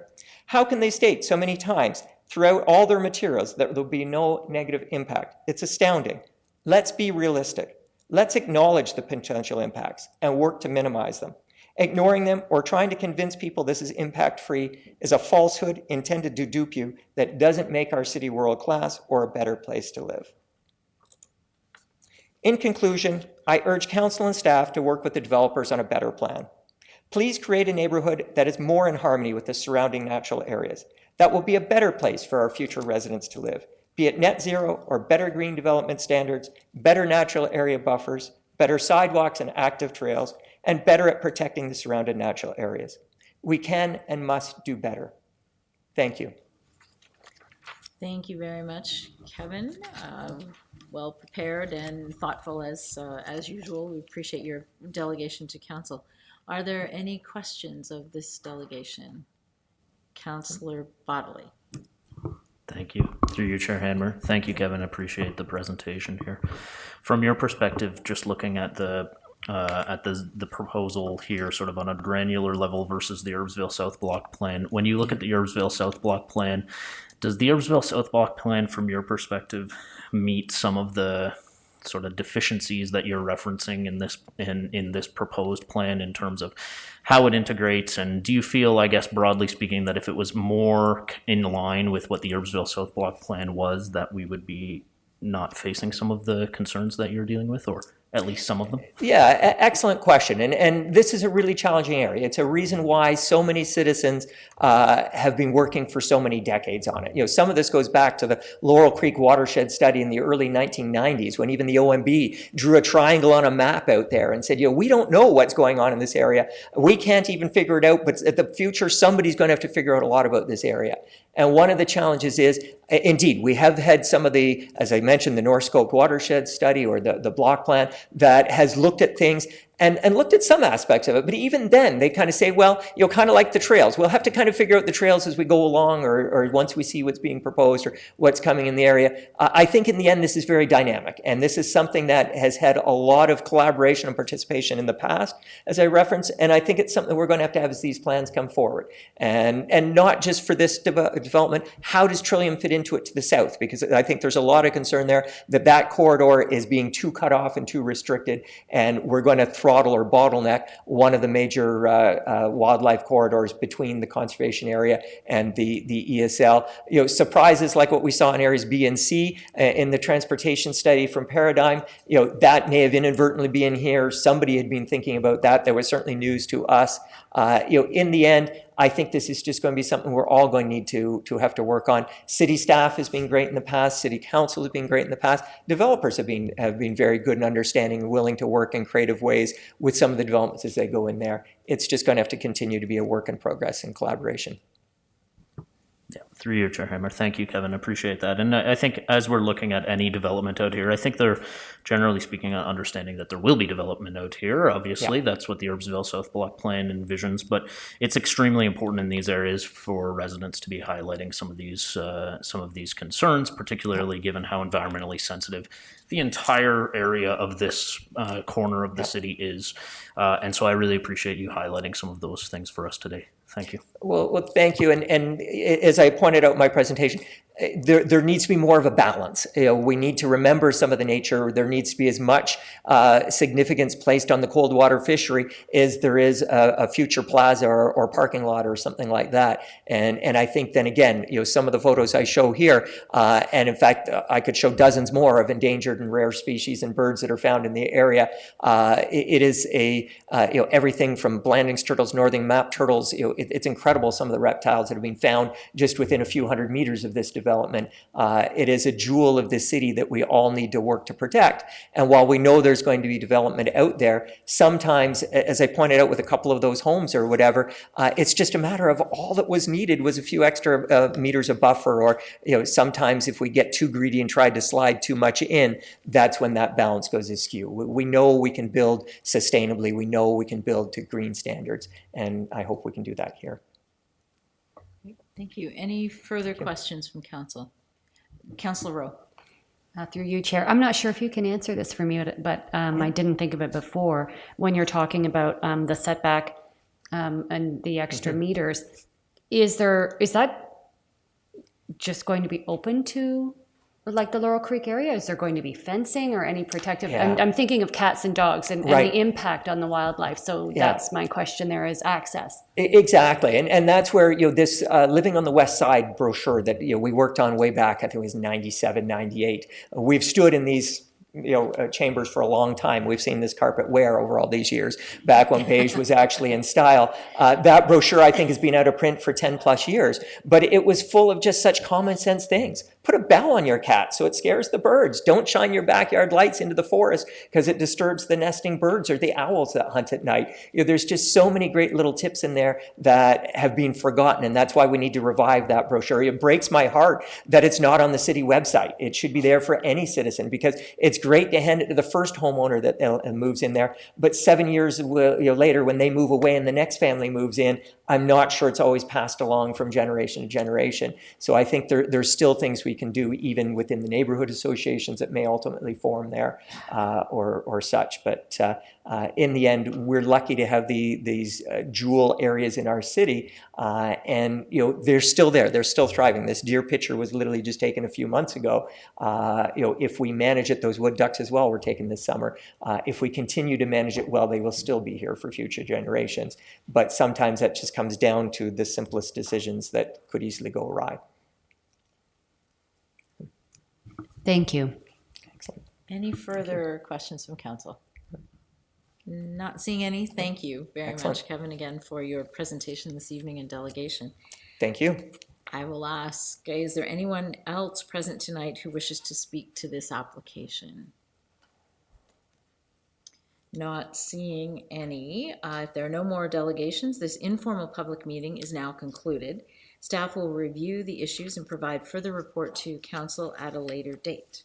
Thank you, council. That moves us on to consideration of notice of motion, and there aren't any. Notice of motion, there is nothing. Communication and correspondence, there is nothing. Unfinished business, there is nothing. Are there any questions, council, to staff?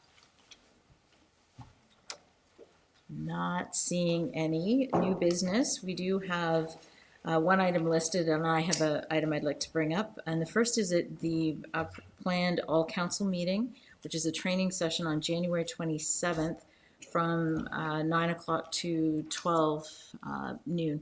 So it's all councils within Waterloo region, and as has been our practice, we do need a motion to allow us to participate in it. So could I have someone move that we can participate?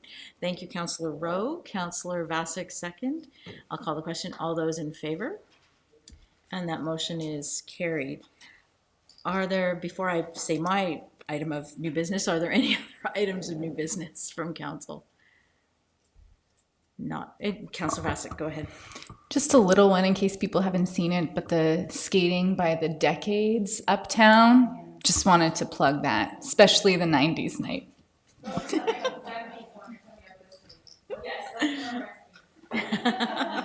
Lots of recreational activities to continue. Yes. Skate night dating, yes. Through the decades, though. Thank you for raising that. Councillor Vasek, anything further? Nope.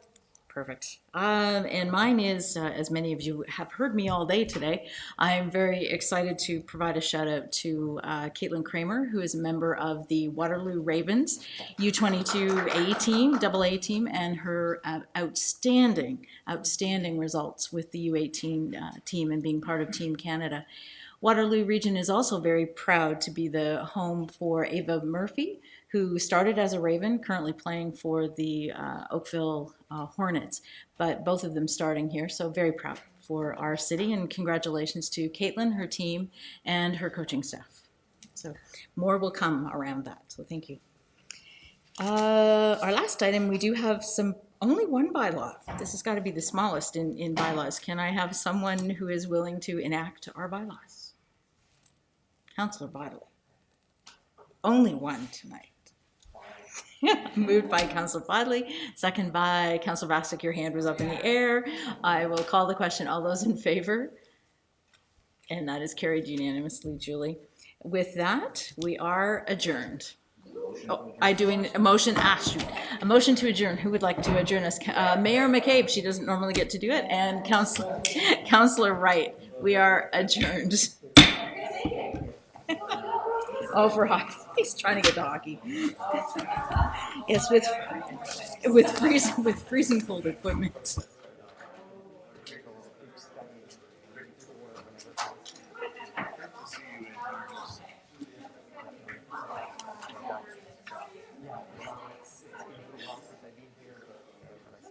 Thanks for coming. I've only ever met you online, but not really. I have